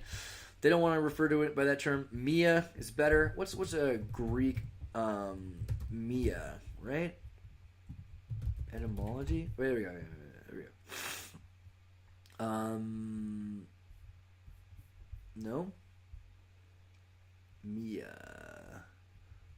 Once. Another? Yeah, another. I think another is a better way to put it, right? Another, I thought it was. Or no. One? I guess just Mia means one? I don't know. Somebody better at Greek, let me know. Persian Armenia. Azerbaijan in relationship to Armenia. Here we go. Okay. So let me go up here for a second and I'll get back down there. Historical negationism. Deception. Okay, the idea of denying history, denying, Californian genocide. Did you guys know about this? I hope that that's something that's... I'm just going to really quickly go over this because it's not what we're talking about today, but it's important to know that between 1846 and 1873, an estimated non-Indians killed 9,492, and between 16,094 California natives. Now, this is just the natives. When you start to look into other things, like, for instance, let me just show you California for a second. Let me see. The Basque region is in here. There's a bunch of Basques that came along the coast here and were killed. Sterilized so that they couldn't have children of their own. They were kidnapped, sterilized. Similarly, a number of Italians were sterilized. A number of Slavs were sterilized. A number of swarthy, dark people were sterilized. California was the epicenter for the sterilization of deaf people, although it was other places as well. It was just so easy for the elite to control California, so they began sterilizing deaf people. And again, those are just Europeans I'm mentioning now, because let's talk about, again, indigenous language families. They targeted families, sterilized a lot of people. They didn't kill. and that way they'd have generations of slaves for a period. They couldn't have kids, and they were addicted to alcohol. So, okay, then people say that didn't happen, and that's crazy. Japan similarly likes to say that nothing that they did was bad. And this is better because the way Japan does it is that, well, we were just doing the same as everybody else, rather than fully denying it. But they're essentially denying it in the sense that they're denying they had war crimes. And, well, I mean, I don't know. So anyway, that's negationism or denialism. Purpose, nationalist aim, denial, relativism. Oh yeah, you guys know about this one. That one's a big one. I don't know why that one's such a big one. It seems like that one could be ideologically less important. Croatian war crimes in World War II. No, we're not even going to go in there. You can look into Ustashi and how FDR called the Ustashi the greatest atrocity of World War II. But you know what? I'm not going to touch that one with a 10-foot sword. Turkey and the Armenian genocide. Wait. Azure. Didn't I just... Ash. Bajan? Nothing? I had it earlier.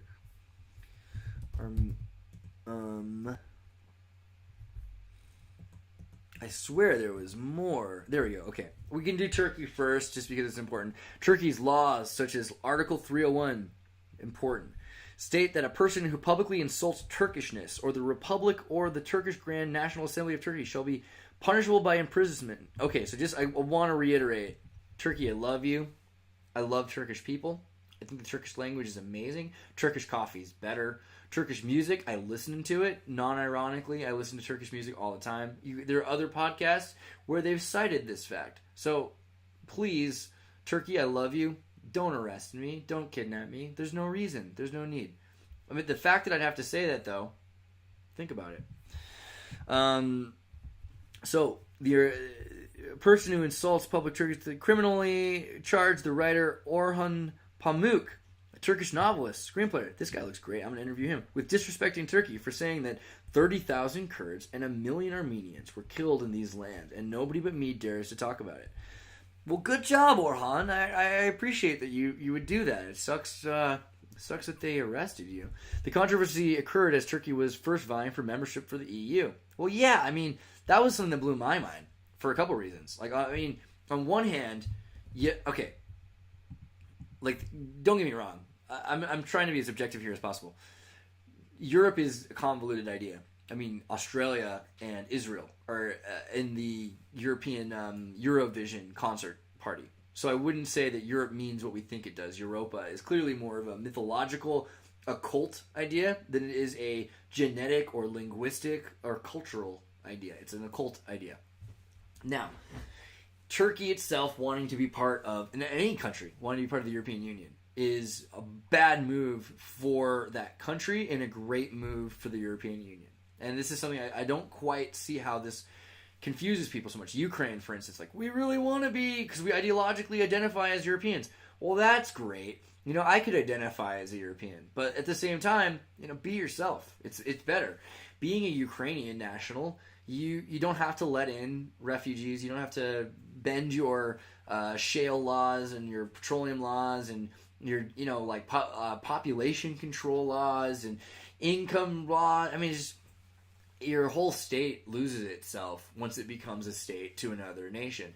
And Europe is a nation. It's a cult nation, not referring to the people itself, but the ideology. But it's an occult nation that will control its states. So Turkey, if Turkey became part of the EU the way it was planned, then there wouldn't be anything left today, I'm pretty sure. Now, Turks have tried to protect themselves before. We can look at through history. Turkey's made it. Turkey's strong. Good for Turkey. But the Soviet Union did a number on Turkey. And if it weren't for Ataturk, there wouldn't... Well, I'm going to be careful. But yeah, you know it. Without Ataturk, without Mustafa, it would have been a lot harder for Turkey to remain a cultural, sovereign, self-determinate culturally in any respect. Today, the Soviet Socialist Republic is replaced with the European Union, and the European Union bringing in, I mean, we already have, again, Danes are living in Turkey a lot, and Turkey has become more and more controlled by Europeans. So this is funny because Mustafa Ataturk was very compelled to build a secular state. He wanted Turkey to not just be this hijab, Al Qaeda kind of place. He was trying to avoid that kind of problem. And the response to that is that today, if you looked at 2012 or 2008, 2012, it would have been 2007 even. It would have been easy for Turkey to say, yeah, we're Muslim, but we're the very secular Muslims, and we let our women do whatever. And you can be a member of our country. But by doing that, they would have had to bend so much further. So I don't know, this idea of the European Union thing, I don't see why Turkey was so gung-ho to be part of the European Union. But it's funny, the dudes who were, because they're saying, hey, if we're going to do that, we're going to have to talk about all the other things that we're doing that are not very humanitarian. And it's funny because I think this is why Ukraine wanted to be part of the EU. Their idea of what it is, it's kind of like when Americans watch anime, and unless you've ever seen squid porn from the Yakuza, human trafficked of poor people from Nagasaki or Omaha, Okinawa, or if you've seen some of the horrible things that happen because of Japan, like eating whale, and stuff like, and just clubbing seals, you get the idea that Japan's a very complicated idea. This idea that Japan is just this perfect anime world is not true. But Americans from the Pacific Northwest, in like Seattle and Portland, who grew up watching, and in California, who grew up watching anime, they might be bettered by their propaganda image of Japan. And they might create something closer to the propaganda image than the real, authentic thing, which is never going to live up to that propaganda. Turkey could be a far more humanitarian state than it is now, and it could be a far more humanitarian state than the European Union has in it. There's not one state in the European Union that's truly humanitarian. Challenge me on that, Iceland. I don't really think you are. I don't think you are. I think you're socialist despoty. And I think the same thing with Sweden. I mean, Sweden's done something. But no, even Sweden, bringing in working class people to replace jobs you don't want to do, we all know what that means. You're creating second-class citizens. So I'm just saying Europe has a lot of work to do on itself. That's a big rant. I just can't help myself. I have to bring in my own opinions because otherwise I'm just reading Wikipedia. And the main reason reading Wikipedia is it's a jumping off point. It's not because I'm thinking you should believe everything you read on Wikipedia. It's just that people will accept Wikipedia as a source, all right? And if you really want to take it seriously, you got to go through here and look on all of these PDFs, the modernization of the Persian poets, and etc. And you'll start to find more important stuff. But I want to get to Azerbaijan. We talked about how they were arresting people let's go back for Turkey for a second. They were arresting Turks who were speaking out about these problems. Article 301 made it illegal for them to say anything that basically kept Turkey accountable, even though it shouldn't mean that. And then it's the idea of the Armenian genocide during the Ottoman Empire, which is like, can you talk about this without getting in trouble? I'm definitely gonna get in trouble for this episode. There's no reason to. Just reading Wikipedia, fam. No reason to be upset. 1 million dead in death marches to the Syrian desert. Yeah.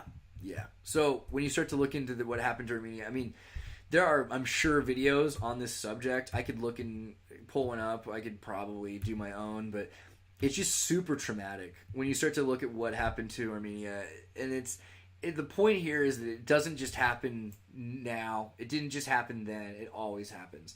And death marches, bringing these people. This is actually the French in Cambodia or whatever, in Vietnam, being death marched. But you see this mass migration of people, and a lot of people that were living in places were put in other places. So death marches, pretty terrible. Armenian genocide definitely happened. Cannot be denied. Important to acknowledge. Now let's get into Azerbaijan. Many in their negation of the Armenian genocide, many scholars, amongst them Victor Schnirelman, Wilhelm Flor, Robert Hewson, George Bornosian, and others state in the Soviet and post-Soviet Azerbaijan since the 1960s, there is a practice of revising primary sources on the South Caucasus in which any mention about Armenians is removed. In the revised text, Armenian is simply removed or replaced with Albanian. There are many other examples of such falsification, all of which have the purpose of creating an impression that historically Armenians were not present in the territory. Wilhelm M. Flor, and Hassan Havadi in the English edition of The Heavenly Rose Garden, A History of the Shirvan and Dagestan by Abbasgulu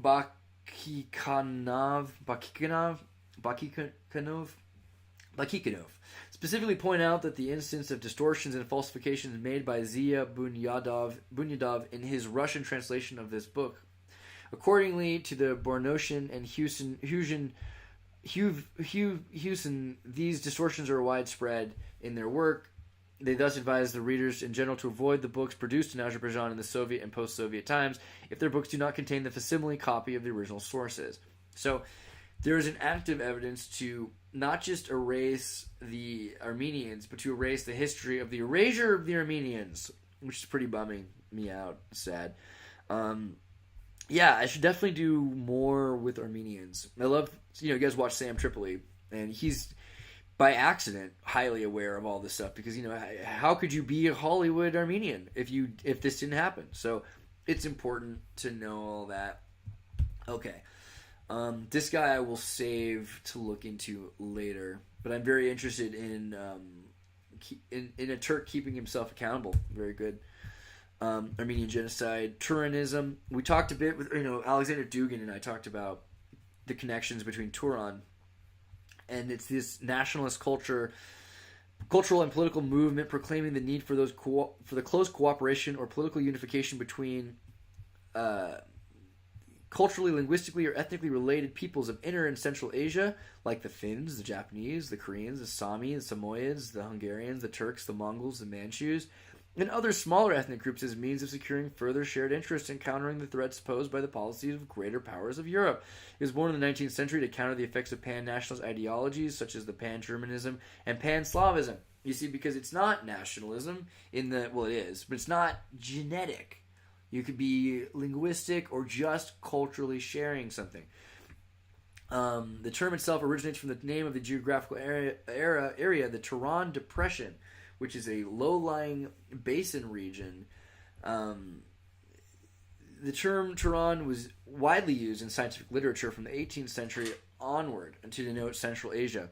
European scholars borrow the term from the historical works of Abu al-Ghazi Bahadur from 1643 to 1663. It's interesting when you start to see Muslims from the 1600s, the same period of the European Enlightenment movement and the period where Europeans were really studying the most Persians, trying to understand how they could be more like them. So I have to look into him more.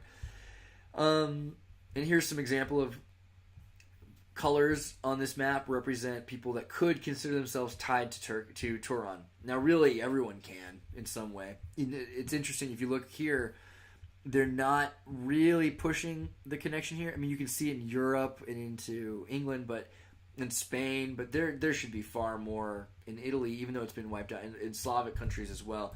Turan should, Serbia, for instance, where's the love? So that's important to understand, that for a long time the idea of Tartaria was Pseudo-Turkology or Turanism, and Turanism makes more sense because, again, it's a trade network, not necessarily a genetic thing. You can look into Gottfried Wilhelm Leibniz, who was a German polymath, and he was pretty interested in the Ural, Altaic, ethnic, and linguistic families going back to the theory of Turan, members of the Scythian families, the Greek families, the Cuman families, otherwise known as the Polovtsi, Turkish nomadic peoples, again with nomadic peoples.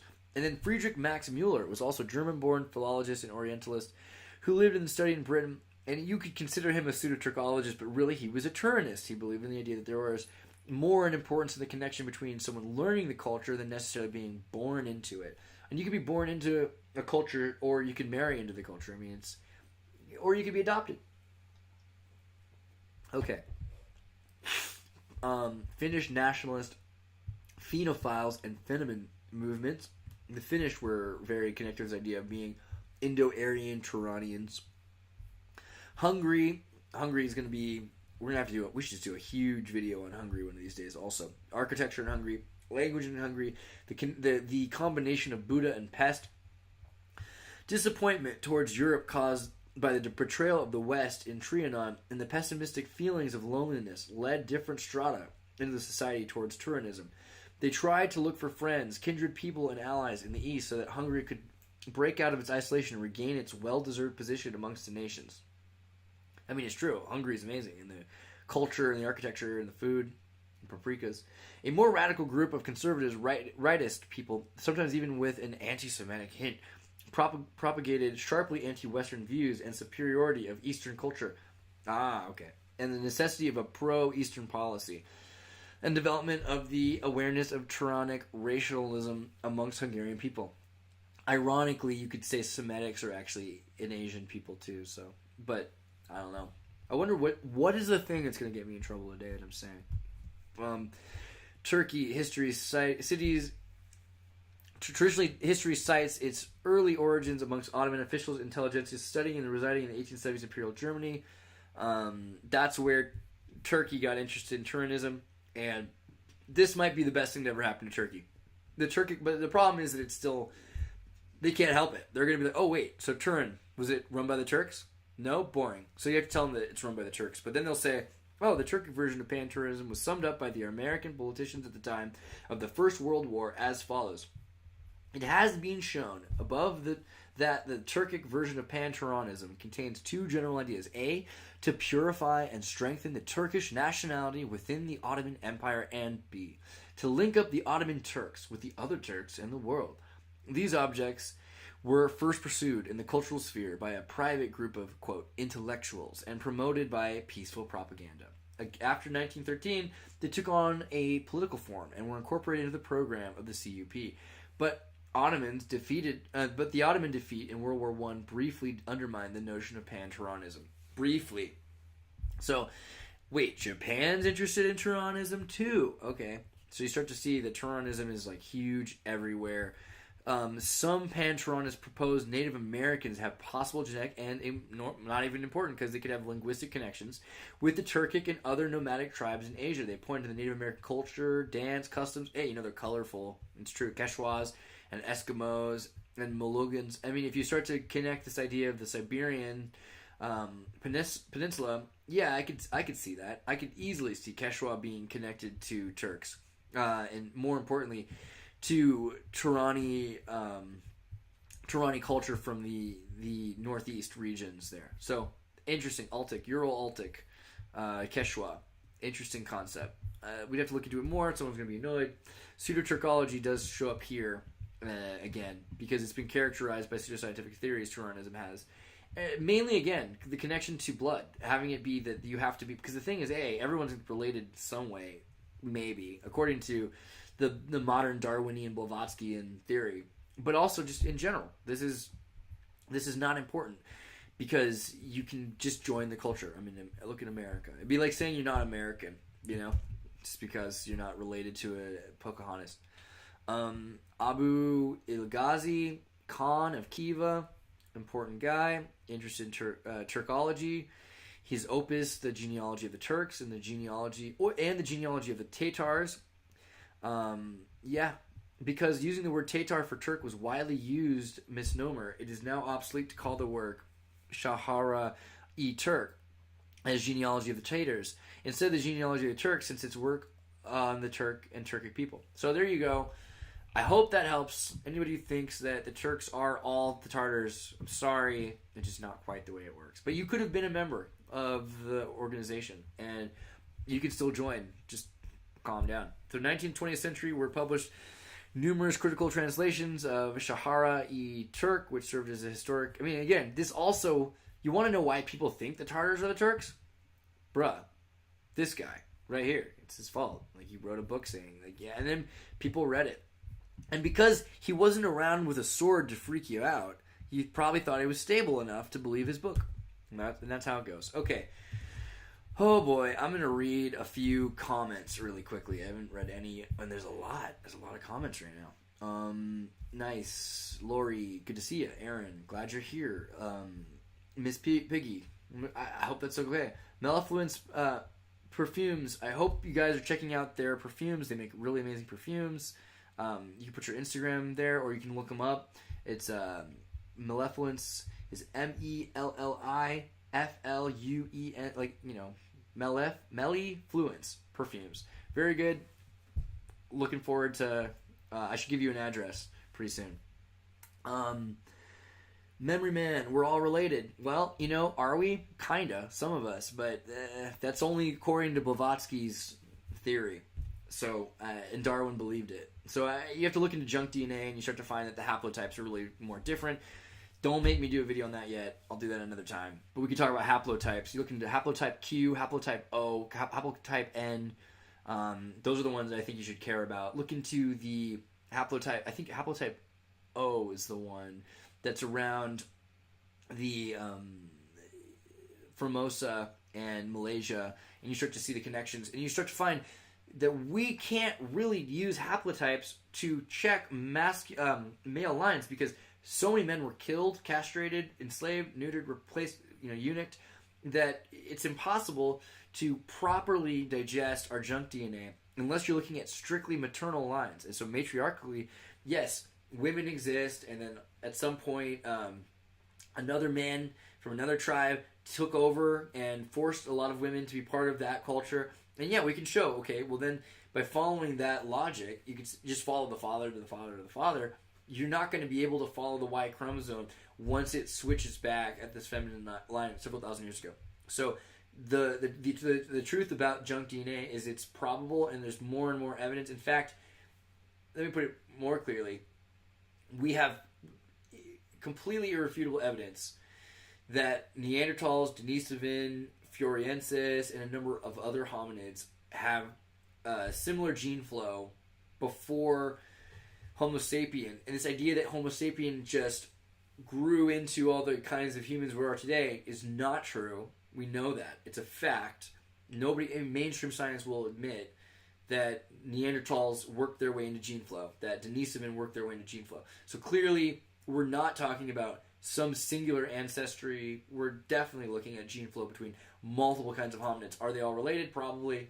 Does that mean that they're the same thing? No. Are they different? Yes. Are they that different? Well, they have gene flow. So it gets more complicated, but this idea that we're all, from one Adam and one Eve is a little off. And if you look at the Gnostic idea of Lilith, you start to freak out. So, okay. Going further up, Melissa. Yeah, brutal outcome. Agreed. Michael, what do they know? Yeah, right. And Justin, I met Omar Suleiman's nephew on PUBG. Apparently there's Kurds in New Jersey. Yes, Justin, there are Kurds in New Jersey. I probably should have mentioned that as well. Across the East Coast, there's a number of groups that have ended up from Palestine. And although Palestinians have really gotten Chile. Chile is 1 million Palestinians from 100 years ago. So, but there are Kurds all along the East Coast. New Jersey's an interesting place, actually, in terms of the kinds of people that have ended up there. Michael, shame on you. Aunt Queenie, good to see you. Let me go further. The tribe will always know when you're being anti-Semitic. That's an interesting thing because Semitic doesn't mean what you think it means. And this is, I think we talked about this earlier. I'll probably have to work it into another video. I could put this into some stuff. But, you got Moses in Egypt, and then he's raised by... The idea of the story of the Bible of Moses is that he's floated down a river in a boat, and he's found by the Pharaoh's sister. And he's raised as the son of Pharaoh, meaning he's completely raised in Egyptian culture up until he's a grown-up. And has no idea about Judaism at all. At all. In fact, it's not him but Ramses, the son of Pharaoh, who's the true Pharaoh, who becomes Pharaoh, who spends their time, because the Pharaoh's asked the Pharaoh Seti, and we're not sure if this is true, by the way, because it could have been a different time period. But Pharaoh Seti asked him, his brother, not Moses, his brother Ramses, is not blood brother, but to study the Jews, to study the Semitic tribes, to study the name of the unknown God, and if it's found to be a myth, to bring it back in a bottle, all this stuff. So the point is, he knew less about Judaism. Moses knew less about Judaism than the Pharaoh did, because the Pharaoh spent his life to please the former Pharaoh studying Semitism. So what you know is he studied magic, He studied Egyptian mysticism, and he was surrounded his entire life with Egyptian mystics. That's Moses. The second thing we know is that he looked enough like Pharaoh, or that the Jews and the Semitics and the Egyptians, all of these different groups, looked enough like each other at this time that you could believe that he could be the son of Pharaoh, that you could believe that he was Egyptian instead of a member of some other tribe. Very important aspects. Now, we also know that Moses, when he first left, because he was banned, banished, he probably had his tongue cut out, by the way. So it's interesting that he was able to do his rituals. He was given a staff by Ramses to cross the desert, and when he gets through there, he gets to the Ishmaelites, and we'll get into them in a minute, but I guess I can start by saying, in the Bible, you have Abraham, Father Abraham, had many sons. I don't know if you've heard that, but many sons had Father Abraham, and I am not one of them, but one of them who is Ishmael. Ishmael's the first, and what happened was the angels come down, and they tell the wife, you're going to have kids, good job, and he's like 90. And his wife's like 88, and she's like, really? This is not likely. So she says, maybe he can have kids, but I can't. So she gets her slave, and he has a child with the slave, and he turns out great. He's a healthy boy, and that's Ishmael. But it offends the wife. It offends God, because God's like, really? You didn't believe in me? The angels are like, we told you, lady. And now you're just going to divide your empire. Way to go. So they send her away, the slave wife, and they send Ishmael away into the desert. And from there comes the Ishmaelite people. So in the south of Egypt, in the south of Israel's Holy Land, there's Ishmael's southwest. How can I do this backwards? And then southeast is the land of Esau. Not yet, but eventually, after a couple of generations, because out of the beyond Ishmael, you have Isaac is the second born, and so he's the wife's son. So he's the one who gets the credit, and then the Jewish line then says the mother is the most important. You have to prove your line because of the matriarchy. Okay, so then Isaac has two sons, and the first one is Esau, and the second one is Jacob. You've heard of Jacob's ladder. Esau, we talked about in the last episode, this idea that Jesus, the Society of Jesus, IESU, in the Jesuits, is not about Joshua, but it's about Esau, and this connection between Esau. Very interesting, because Esau, again, the firstborn son of the other wife, but not a slave wife, and not the same situation as Ishmael. This is, a kid who's legitimate, and Jacob's mom is jealous, so she tricks the father. She gets Jacob to cover himself in fur. He comes in to his dad, who's sick and dark, and he's blind, basically, and he's like, who's there? And he's like, I'm your furry son, Esau. And he's like, really? And he gives him a blessing, and he finds out later, because Esau shows up later, and he's like, dude, can I have my blessing now? He's like, what do you mean? I just gave you my, what? No? So that's a weird whole thing, but he demands a blessing, so he gets the blessing. You will work hard by the sweat of your brow. So the Esauites are working hard for this. It's a real bummer to be Esau. And Jacob freaks out, because he's like, dude, I didn't even really want to steal all this. My mom made me, so he runs away. Anyway, the Ishmaelites, when we talk about Muslims, a lot of Muslims connect their origin to Esau, but also, of course, more importantly, to Ishmael. Muhammad says he's descendant of Ishmael. Ishmael is the other line. Moses, when he crosses the desert with the staff given to him by the magicians of Egypt through the Pharaoh, has this Egyptian mystic staff, shows up in Ishmael's Ishmaelite camp. Now, of course, it's generations later. I think it's like, 300-400 years later, so it's not that he's going to meet Ishmael, but he does meet the descendants, and Moses wears the shroud, the shroud of Levi, red, white, black, black. It's a red coat with this road line down the middle of it, red coat, and it's his Tartar. And then he meets the Ishmaelites, and they're wearing green, right? And we talked earlier in the last episode about green, how green is associated with Arabic, and also this idea of Arabic. What does Arabic mean? It could be linguistic, but it's like the language we call, does it come from Kufic, blah, blah, blah. So not everything is blood. Not everything is linguistic. Some things are barely even cultural. I mean, what about the counterculture in America? It counts. So it becomes really convoluted when you start to try to figure out the differences between these people. But we kept talking on the last podcast about Islam. And Islam before Islam, is Ishmael. So we really should be talking more about the Ishmaelites, who would have believed in words and used words that continue to make their way into Islam and Gnosticism and Christianity. Okay. I still got more comments, so I'm going to go through this. Snake Jones, I grew up with Croatian and Bosnian refugees. They have some stories to tell we could all learn from. Yes, and as one myself, I think that's what we're doing here. Intriguing. Whimsy. Good to see you, man. Democide. Yeah, equalization. Orient is east, Oxen is west. Well, okay, but what is west and what is east, right? I'm not saying that the whole thing is, like, the Occident tends to refer to the Occidentia in France, which was, it's west of the Caliphate. And, the Orient tends to refer to the east of Spain and the Caliphate. So, into the Umayyad Empire. But, it's kind of like, when I went to Minnesota from California, to call it the Midwest is really weird, right? Because I'm from the West. So I'm going east to the Midwest. So the whole thing is just kind of convoluted. Miss Piggy, Armenians now hired by Persians for lower basic work. Yes, sucks to be Armenian sometimes, even though they're, at the same time, they're brilliant, and they do pretty well. So looking at Hollywood, it's amazing where the Armenians have ended up in Hollywood. Like, think about it. They could have ended up in a lot worse circumstances. But they're educated, and they educate their children, and it's amazing. Like, our Armenian friends are just brilliant. Like, the 6 languages they learned. My friend Harut had to learn Russian after Armenian so he could go to the Soviet Union, and then the Soviet Union collapsed, so he had to come to America and learn that. Then he went to school, and he had to get, laser science certification, and, he's a degreed boy. So there's a lot of really smart Armenians out there. I'm sure there's some dumb ones, too. There's dumb Croatians, but...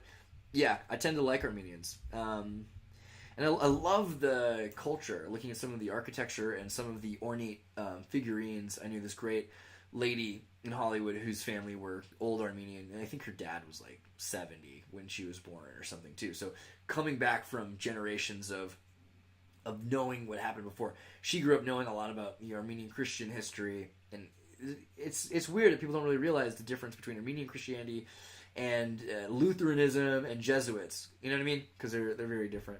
Javier Fernandez.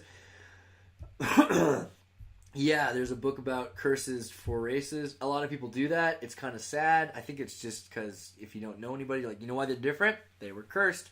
And it's funny also, Watership Down does the same thing with rabbits, and nobody calls that racist. We're not even offended. The mysterious Far East, Marcavius Fontavius says, and last night was historical. Yeah, it was. Thank you. Okay, so, and then Miss Piggy says, yeah, Persians, Armenians took LA it over, and had, is that, I don't know, do you live in LA? Is that what you think happened? Because I don't think that's exactly, as someone who lived in LA for a long time, that's not exactly true.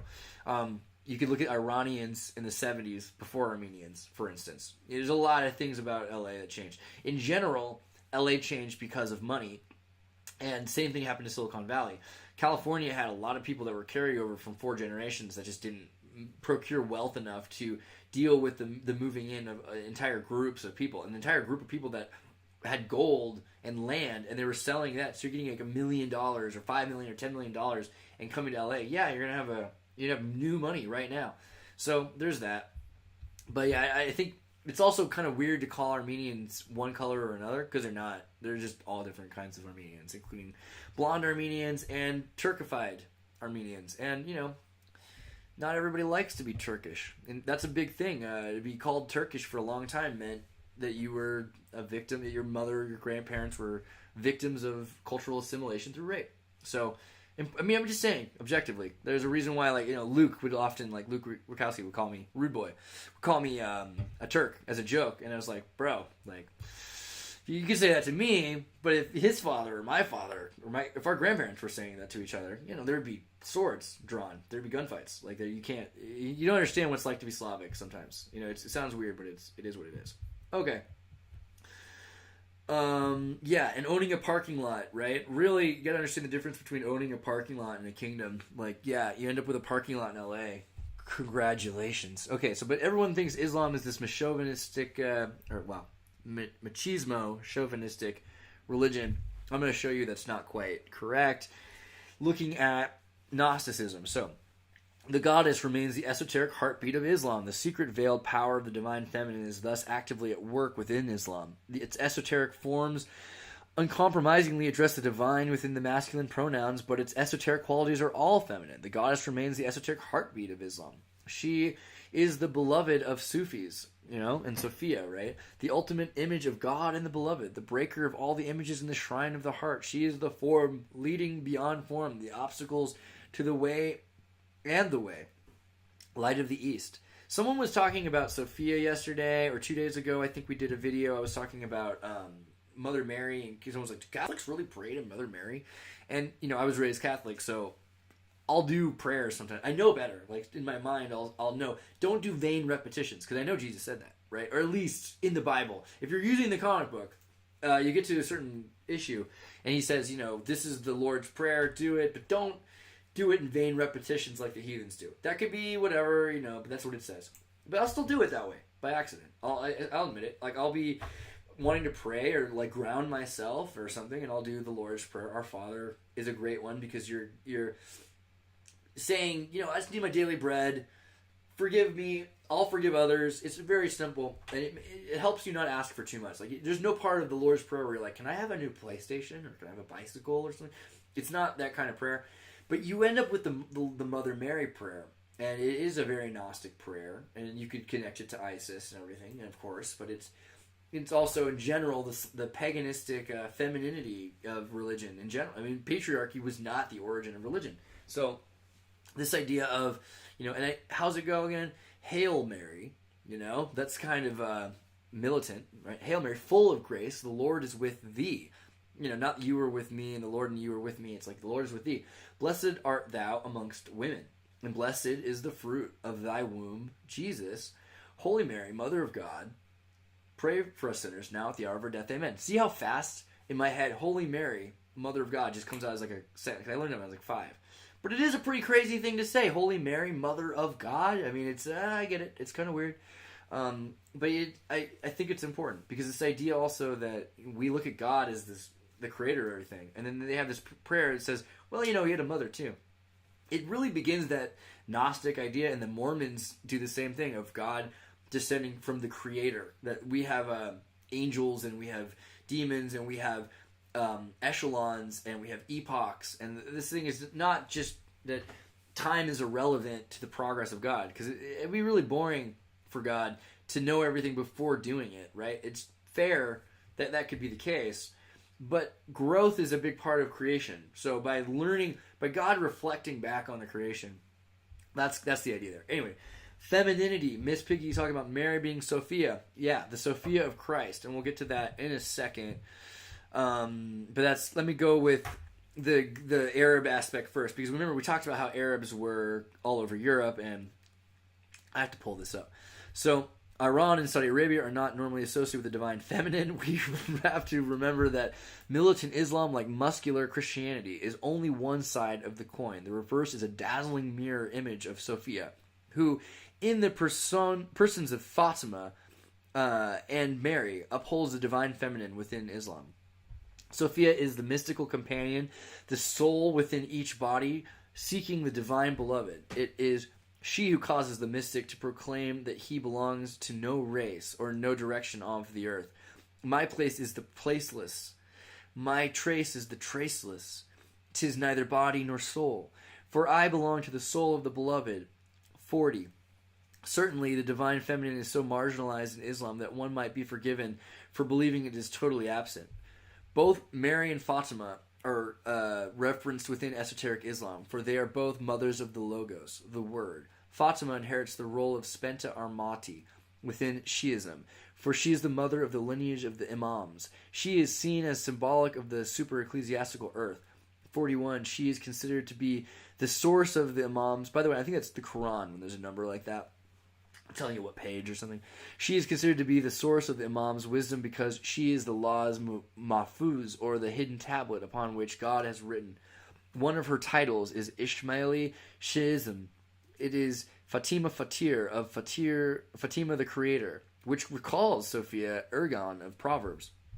Ibn Arabi states that the universal nature, Tavit al-Kul, is the feminine or maternal side of the creative act. She is the merciful breathing out of God.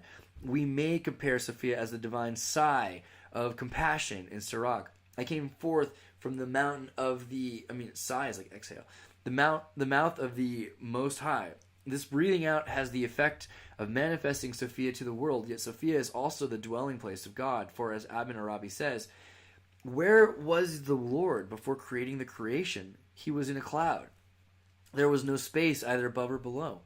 The nature of both the black goddess and Sophia are brought out in Islam. The esoteric fulminations about women, so similar to those found in Christianity and Judaism, are, of course, negative polarizations of the devouring goddess. Yet this exists side by side with the positive image of the Kaaba, Islam's Black Madonna within Islam. Let me do this real quick. Black Madonna. And I hope do I need to have a safe search or anything? Oh, okay. All right. You never know. So, the connection between Fatima and Mary and the Black Madonna, it's the continuation of the Black Madonna in Christianity. It's just continuation. And that's important to understand, that they continue to use the Black Madonna. And Our Lady of Fatima, hold on, Lady Fatima, something like that. Anything? Our Lady of Fatima. There you go. Here's Our Lady of Fatima. So there's that, and then the Portuguese Fatima. All the Portuguese watching this, I hope they get that.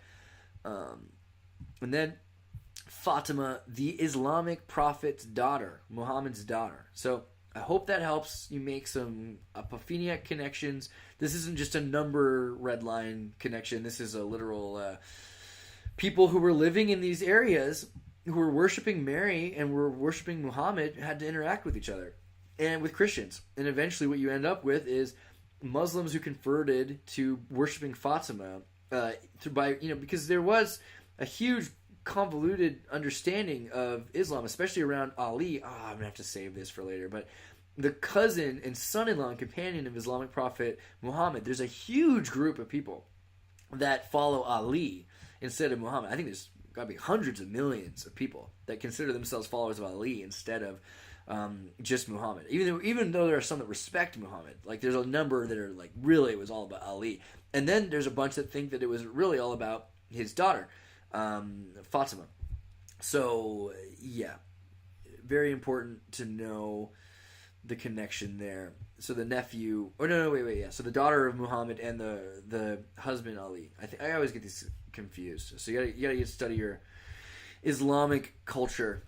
Anyway, noting the nature of the black goddess and Sophia are brought out in Islam, the exotic fulminations about women. So similar to give the Christian and Judaism, of course, negative polarizations. Oh, we read that part.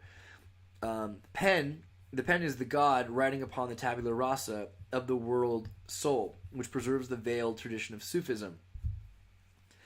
The divine male is the pen, the female is the guarded tablet, the matrix, right? So the quotation leads to this chapter and paradoxical foundation of Islam's veiling of the divine feminine.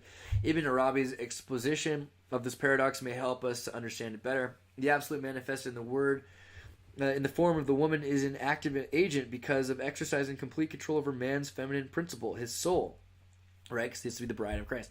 This causes man to become submissive and devoted to the absolute as manifested in woman. The absolute is also passively receptive because in as much as it appears in the form of a woman, it is under man's control and subject to his orders. Hence, to contemplate the absolute in women and to see both aspects simultaneously. And such vision is much more perfect than in seeing in it all the forms in which it manifests itself. That is why women is creative, not created. For both qualities, active and passive, belong to the essence of the Creator. Both are manifested in women. There was a meme that came up recently about this idea that men live and die, and women birth and kill.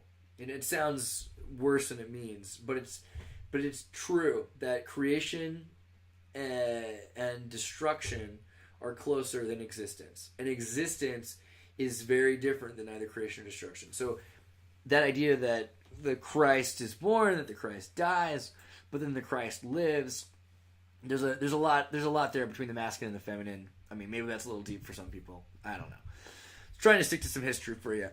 The goddess remains the esoteric heartbeat of Islam. She's loved by the Sufis. And you guys gotta know the Sufis were already into goddess worship before Islam showed up there, right? So, Sufi, Persia. Let me go there real quick just so you guys get a little idea. Sufism, aka Sophism, also known as Tasawwuf, is a kind of Islam that really is just a continuation of prior to Islam's Persian mystical religions. And they believed in the Sophia of Christ, and it's ended up as the Sophia of Fatima. And, you know, if you go to South America, a lot of where the Sufis escaped Spain to were like Peru. So there's like Peruvian Sufi. Let me look that up real quick. Yeah, the Fatima Sufi order in ayahuasca. Just so you know, like, yeah, there. If you wanted to find a connection, it's in Peru. I don't want to go too deep into that yet. I'm going to save that for another day because it's just too exciting for anybody. But yeah, they're there. Anyway, immature resurrection of Gnosticism and Islam. The denial of Jesus' crucifixion in the Quran cannot be considered an original and inherently Islamic doctrine targeting one of the fundamental tenets of Christianity because, as we said the other day, a lot of Gnostics, including Islam, doubted Paul, doubted the crucifixion, doubted resurrection, exactly, said a lot of these things. So, some try to make an argument that the existence of certain believers denying Jesus' crucifixion in the early era of Christianity is detrimental to Christian faith. For some producers or followers of the conspiracy theories may tend to regard the teachings of the heterodox Christian groups in the early days of the church as remnants of the major Islamic teachings supposedly delivered by prophet Jesus. Actually, false teaching of the Gnostic groups that deny the reality of Jesus' compassion and death are one and only a few heresies that Muslims delight in using to back up the charges of biblical corruption. Okay, so this must be some super Christian from the Midwest or something. But you get the point still. They accidentally made this very true point that Islam is not anything more than a continuation of Gnosticism. It's just a form of Gnosticism. Because there were Gnostics that believed in the same things. It will not be wrong to say that Gnosticism was second to none amongst the heresies of early periods of Christ Church. Who the heck is this guy? Being more systematically developed than all others. The word Gnostic, Greek gnosis, knowledge, you all know that part. Doubts in Paul, I mentioned that. Gnosticism posed a serious threat to the teachings of the apostles because it existed in the apostolic era and tried to replace the physical reality with the concept of appearance. The result of the replacement was the heretic tenet that Jesus only appeared to have suffered and died instead of experiencing physical pain and death. Remember we were talking about mythology, the idea of that, you know, this human nature of God, because it's important, right? A lot of people say, "Oh, God, Jesus is a God." Yeah, but then did he experience is he Hercules or is he a carpenter? You know, and that's where this argument comes from. So many of these people said, you know, really, he was not a God. He experienced pain, and that's confusing everyone else because then they're like, well, wait a second. You know, you're not saying. I mean, they're not trying to say he's not important. They're just trying to say he experienced pain, and other people are saying, no, he experienced pain and he's a God. But then, you know, because God can do anything, which is fair. I don't know. I think it's a pretty weird argument. Gnosticism and Docetism, apparently formation of the peculiar Gnostic cosmology. The core of Gnosticism was actually the dualism between good and evil. We'll get into the Sumerian and Persian origins of dualism in a second, which manifested itself in various forms. The unknowable God was far too pure and perfect to have anything to do with the material universe, which was considered evil. Therefore, God generated lesser divinities or emanations. Okay? There you go. When people say you can't have a personal relationship with Allah, they don't know what they're talking about. They also don't get, oh man, do I have to do Miguel Serrano? Might as well. Serrano, Allah. Is that right? Okay, we got this. This guy, I'm not even going to tell you too much about him because he's going to upset everybody. There's why. But he's a Chilean, and he thought, you know, the Führer of World War II Germany was the avatar of Vishnu. So definitely a kind of a strange man, and out of touch on a certain level. But let me see, can I do this? El-Ea? Will that work if I type El-Ea? There we go. Oh, and you can find it online now, to an extent. Hardcover $173. Good thing I got it cheaper than that. I have an old copy of this in English and in Spanish. Allah. Ea. See, because the Muslims and the Spanish and this idea of he and she and Ea and God, the magic, God is love. Oh, God is love between the dynamic and the dualism and okay. So yeah, guys, you should know about that book to an extent. I don't think we should go too deep into it, but you should know that in Latin America, yeah, all right. Again, with the Spain had inquisitions. A lot of places did, but Spain and Portugal's inquisitions led to the escape of the most radical people to pretend that they were Christians to the Western Hemisphere. And because of that, again, Peruvian Sufis rose up. There's ayahuasca churches that are Muslim, Christian. You got to get deeper. You can realize that it's not Christian, it's not Muslim, it's Gnostic in the most mystical sense, in the ancient sense. And pray more. Grandmas of the future partake in ayahuasca. Yeah. Grandma energy. Get your grandma energy on, for sure. And that might connect to Sybil. She could be the grandma energy. But yeah, this idea that there's this unknowable God, and the Persians influenced South America and Mexico even, but particularly South America, to be isolated enough that they could continue on these religious traditions which were not acceptable in Europe. So if you want to start looking into the more modern aspects, you need to look into South America in the 19th century to the early 20th to the 60s. I think we talked once about the Blavatskyite from Brazil, who similarly was a continuation of Islamic traditions that were banished from where they were. Okay, so the unknown God, there still is epochs and emanations, wisdom, desire to know the unknowable God. Out of this erring desire, the demiurge, an evil God, was formed. And it was this evil God that created the universe, the architect. Along with the archons, kept the mortals in bondage in material matter and tried to prevent the pure spirit souls from ascending back to God after the death of the physical bodies. So this is very close to Thelema, Crowleyism, New Age Satanism. There's, and that doesn't make it bad. Again, and it doesn't make it wrong. It's just that this is, you remember at this time, Christianity, these were Christians. And at some point, someone could start saying, you guys are evil because you believe something different. And someone said something about this the other day. And I wanted to bring that up too. This idea that you're evil if you believe in something that's not acceptable. Or that they were called Satanists because Muslims were called Satanists.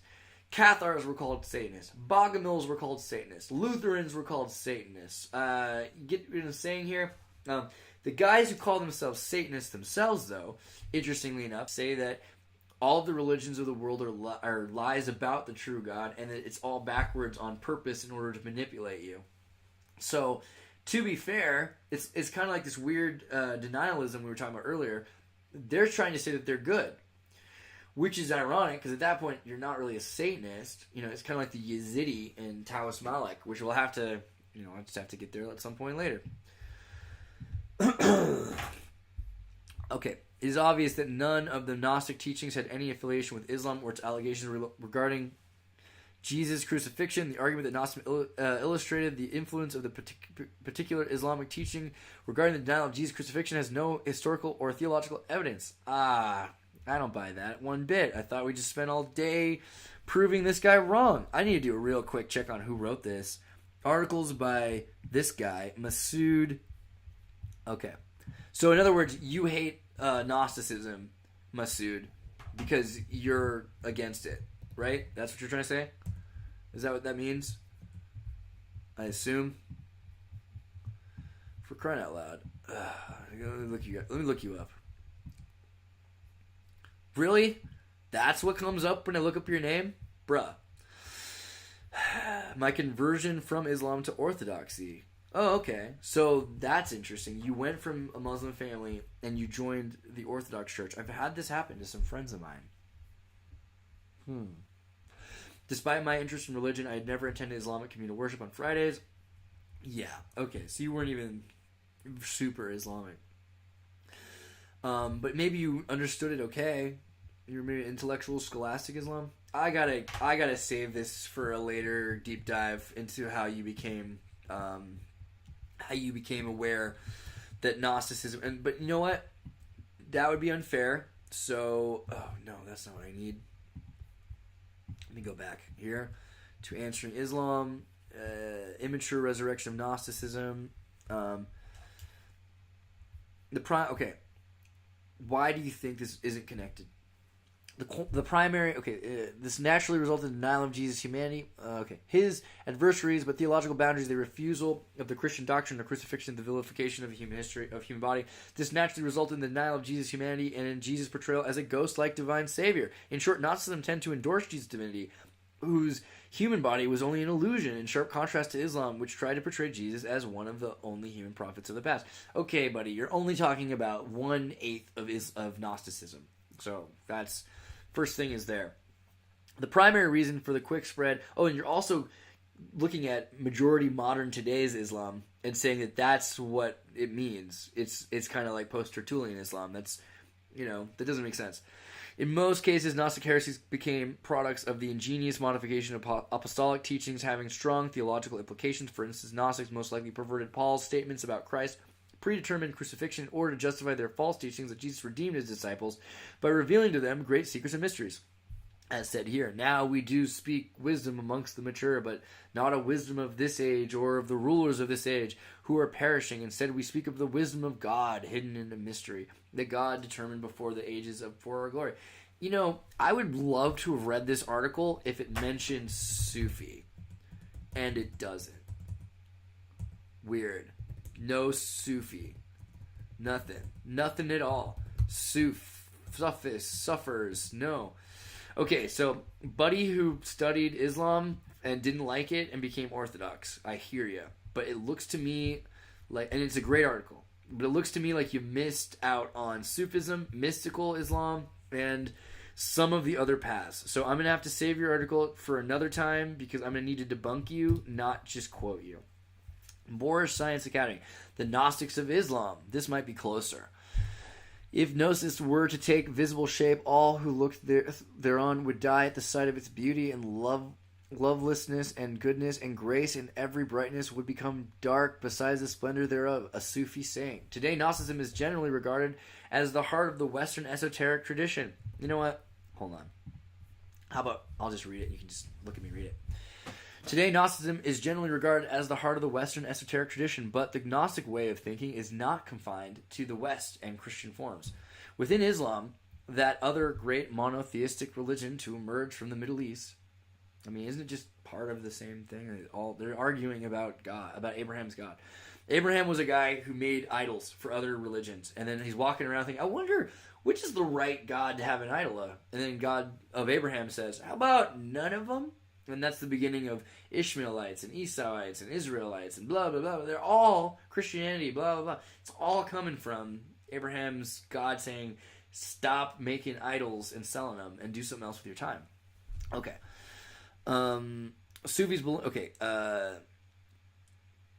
there is a vibrant esoteric tradition represented principally by the Sufis and the Gnostics of Islam. See, at least this guy gets it.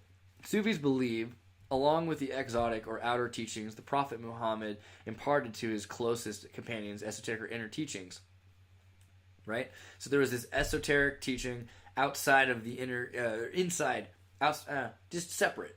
You can't be, not everyone gets to know this. I know, I was talking to someone recently, I think it was Brittany, was saying that she knows a kid who can learn Islam to memorize it, the Quran, or he can learn the words in English and know what they mean. But instead, he's chosen to just memorize the sounds. So there's a lot of people out there that are just like, you gotta be part of our religion.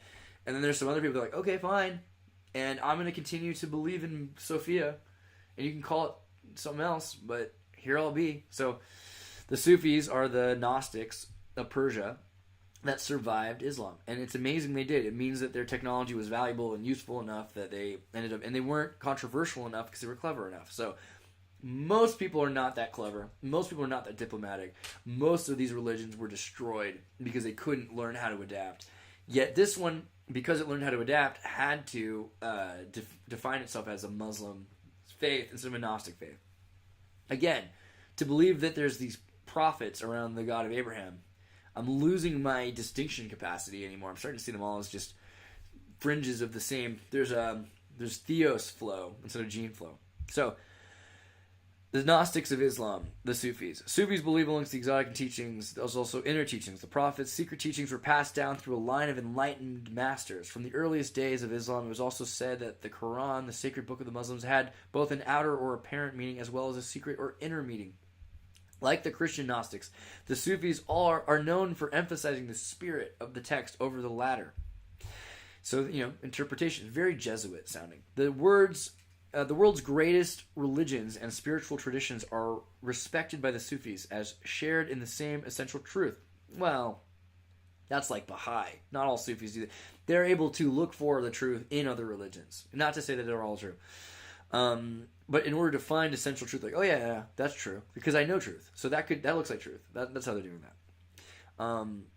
Suravardi of Aleppo knew that known as the Great Master of Illumination, executed for heresy in 1191 AD, revered the sages of the ancient world, including Pythagoras and Plato, and studied their writings. It says Common Era CE, but here's the thing I'm realizing. I'm going to continue to say Anno Domini, and it's saying that's a good thing, because that's how you know it's mainstream, secular, acceptable sources.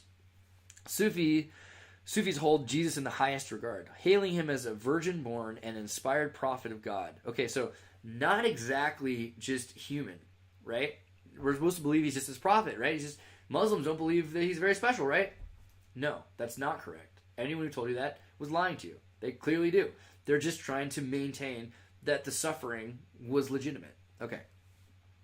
Highest regard, Jesus, his life of pure devotion is celebrated prominently in Sufi poetry and numerous stories. Some Sufis were even moved to announce there is no God but Allah and Jesus in his prophet. Okay? Come on. That's literally the opposite of everything you were told about Islam. Unless you were well educated. Sufis hold his high regard. Sufis share with the Christian Gnostics the conviction that man in his order states of consciousness is literally asleep, and when he dies, he wakes. As Prophet Muhammad said, he lives in a dream, whether of enjoyment or suffering, a phenomenal illusory experience. To the Sufis, God is the one reality and is turning away from the divine. Man is exiled on earth. The great Sufi master Rumi, we'll have to talk about Rumi later, he writes, the mind sees things inside out. What it takes to be life is really death, and what it takes to be death is really life. Okay. The Sufis of the Rifai order explain that in the coming to earth, the soul passes through 70,000 veils. 70,000 veils separate Allah, the one reality, from the world of matter and of sense. And every soul passes before his birth through these 70,000. It's like Ingrams or Thetans or something. The inner half of these are veils of light. The outer half are veils of darkness. For every one of the veil of light passed through, in this journey towards birth, the soul puts off a divine quality, and for every one of the dark veils, it puts on an earthly quality. Thus, the child is born weeping, for the soul knows its separation from Allah, the one reality, and when the child cries in its sleep, it is because the soul remembers something of what it has lost in Allah. Otherwise, the passage through the veils has brought with it forgetfulness, nisyan, and for this reason, man is called insan, which sounds kind of like insane, but I don't know if it's the same. He is now, as it were, imprisoned in his body, separated by these thick curtains, 70,000 veils, from Allah. But the whole purpose of Sufism, the way of the dervish, is to give him an escape from his prison, an apocalypse of the 70,000 veils, a recovery of the original unity with the One, while still in the body. The body is not to be put off, it is to be refined and redefined and made spiritual, a help and not a hindrance to the spirit.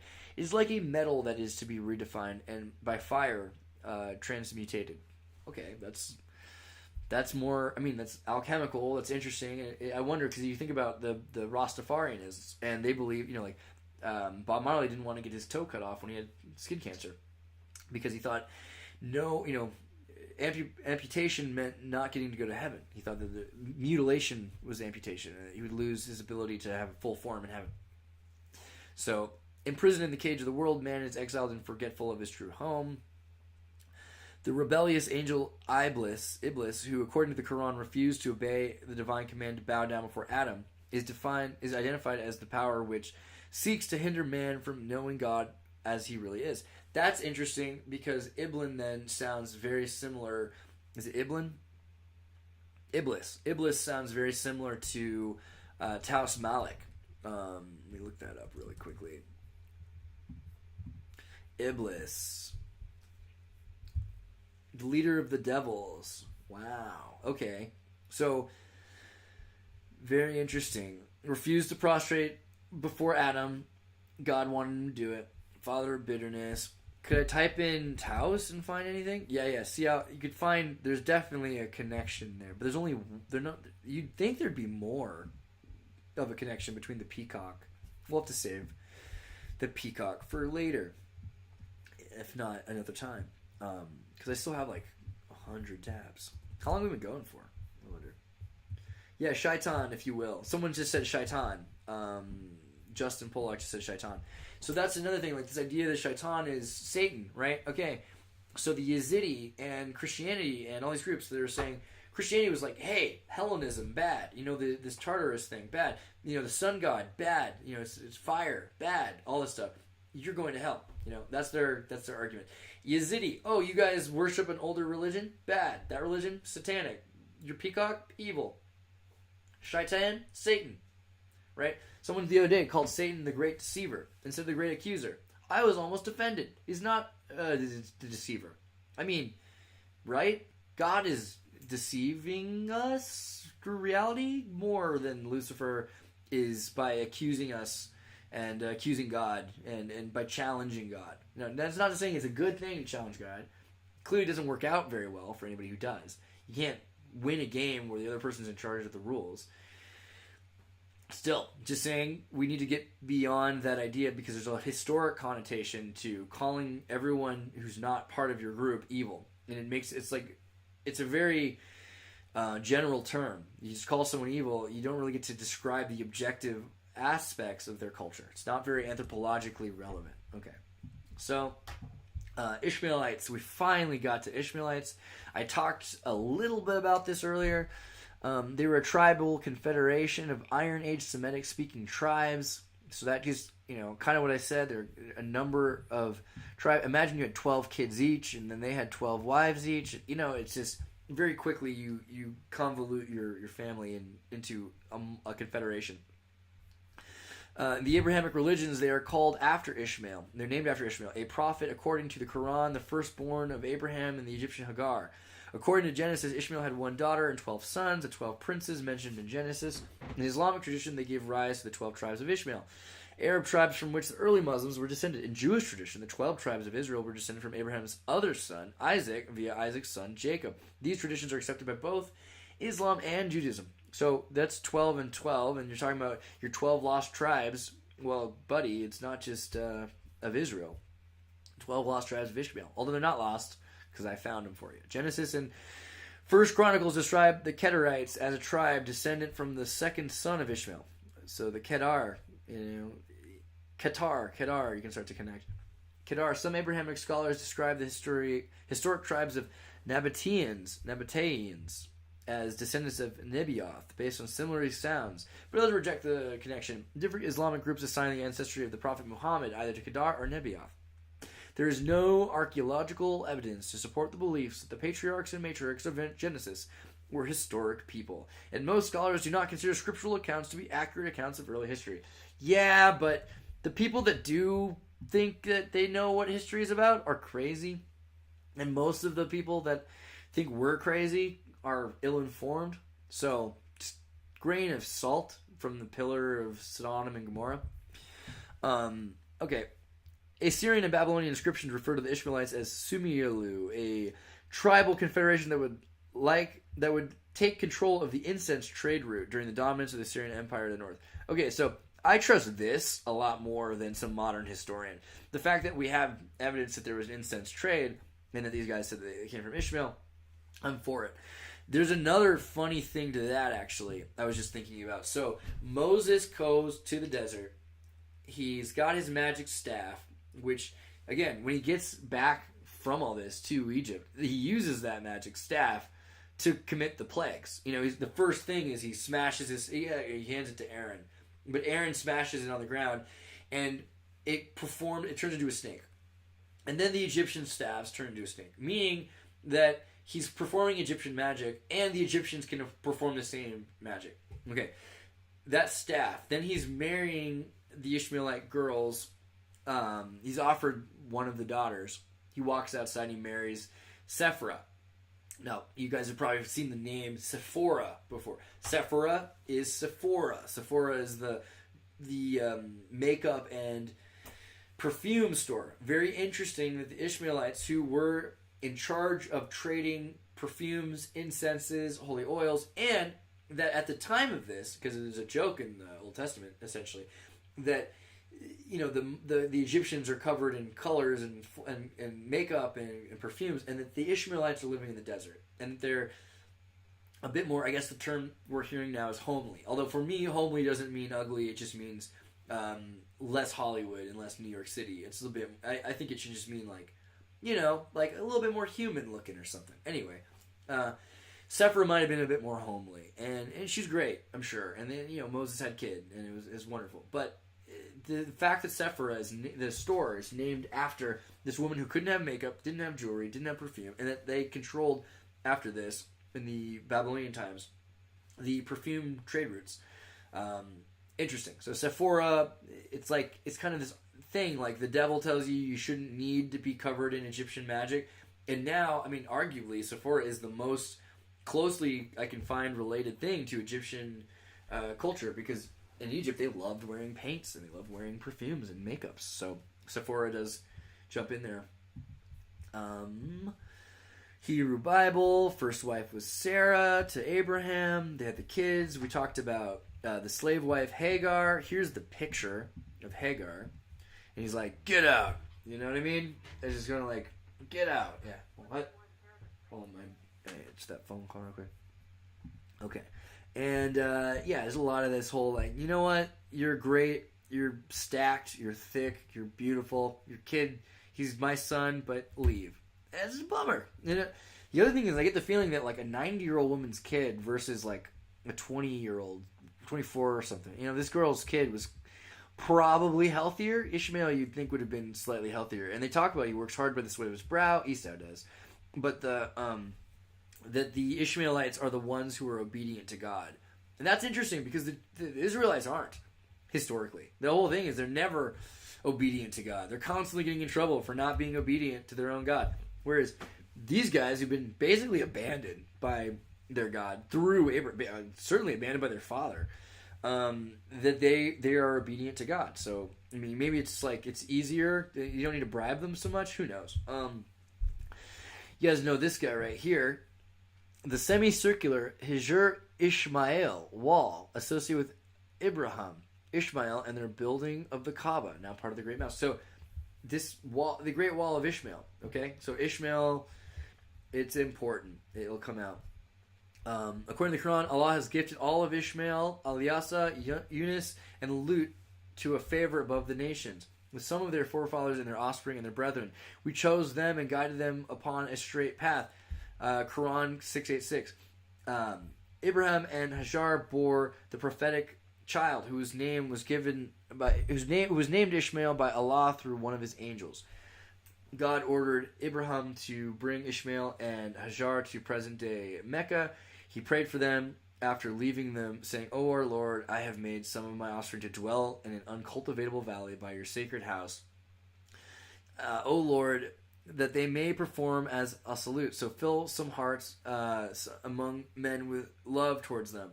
I mean, it's such an embarrassing prayer. I mean, how are the Muslims not more offended by Abraham that this would happen? I don't know.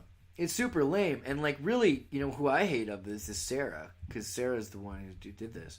She's like, hey, you should have sex with my maid and have a kid, and then we should fire her.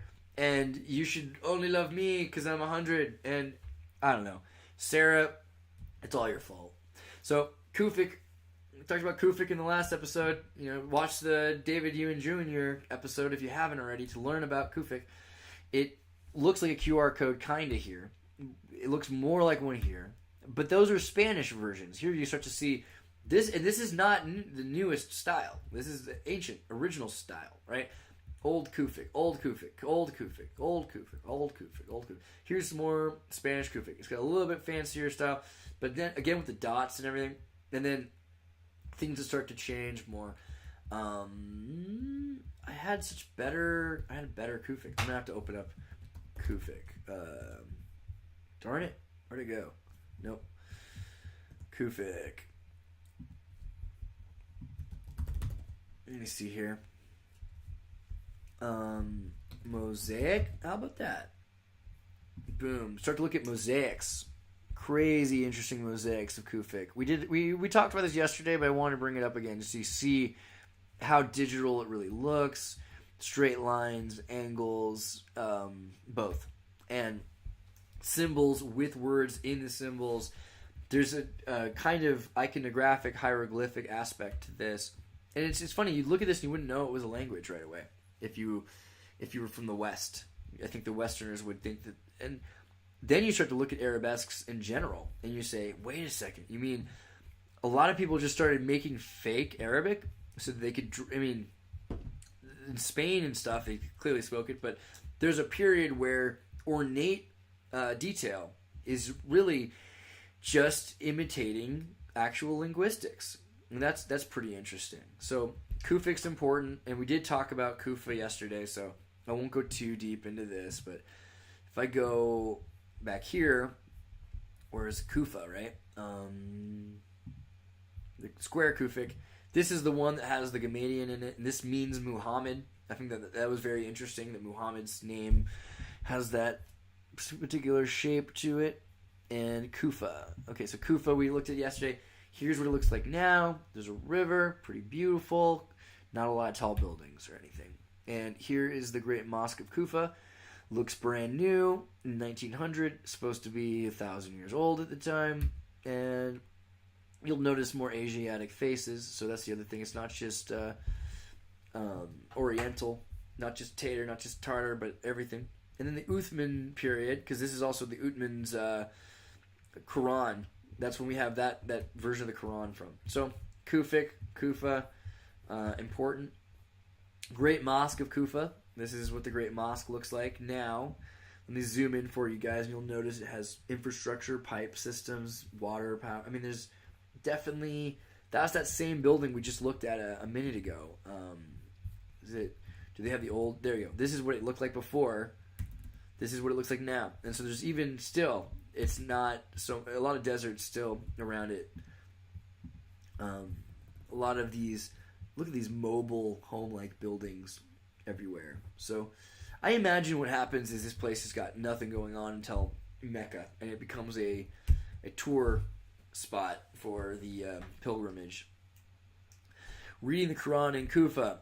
Ibn read one of the most well-documented companion readings of the Quran which he taught in Kufa. The non-canonical Kufan reciter Suleiman al-Amash, who continued the Ibn Mas'ud tradition is in part of his own reading, narrated that I came to Kufa and Qira of Zaid and was not amongst them, except that as the reading of Abd Allah is amongst you today. No one recited it, saved one or two men. Ramon Harvey assessed that even Mas'ud's reading continued in use and even was taught as a dominant reading in Kufa for at least a century after his death. So there you have it. This is the 700s. That's where everything starts to change. And then around the beginning of new Islamic Golden Age, the collapse of Europe at the same time, arguably you could say, like, England becomes a despotic serfdom at the same time. Ibn al-Haytham, the Arab mathematician, astronomer, physicist of the Islamic Golden Age, referred to as the father of modern optics. He made a significant contribution to principles of optics and visual perceptions in particular. His most influential work is titled Kitab al-Manazir, the Book of Optics, which, if you want to look about how this book looks, you'll start to immediately notice that the Middle Age Europeans were obsessed with the work of Ibn al-Haytham. And Look at this. From the front page of the Latin Optica Thesaurus, which included Alzon's Book of Optics, showing rainbows, the use of parabolic mirrors to set ships on fire, distorted images caused by refraction in water. This image, in one picture worth 1,000 words, gives you an idea of how important optics were.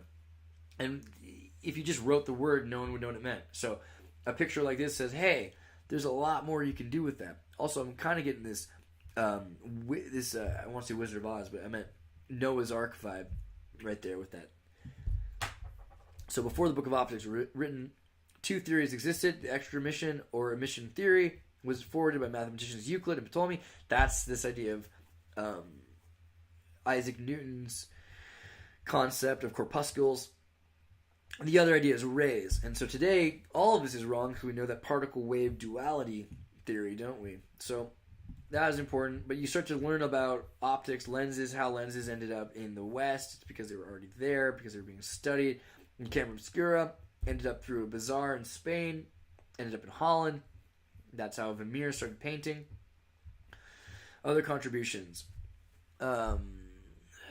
Observations as he made on optical phenomena, optical treaties, celestial physics. Al-Hazan discussed the physics of the celestial region in his epitome of astronomy, arguing that Ptolemaic models must be understood in terms of physical objects rather than abstract hypotheses. In other words, that it should be possible to create physical models where, for example, none of the celestial bodies would collide with each other. That's the suggestion of mechanical motions for the Earth-centered Ptolemaic model greatly contributed to the eventual triumph of the Ptolemaic system amongst the Christians of the West. Al-Hazan's determination to root astronomy in the realm of physical objects was important, however, because it meant astronomical hypotheses were accountable to the laws of physics and could be criticized and improved upon these terms. So this is the beginning of this idea of heliocentricity, not really, but just in general physics instead of astrology, that there's actually impacting physical objects that interact with each other. So we'll save him for another day, and his book is also important, but hold on, let me pull this out.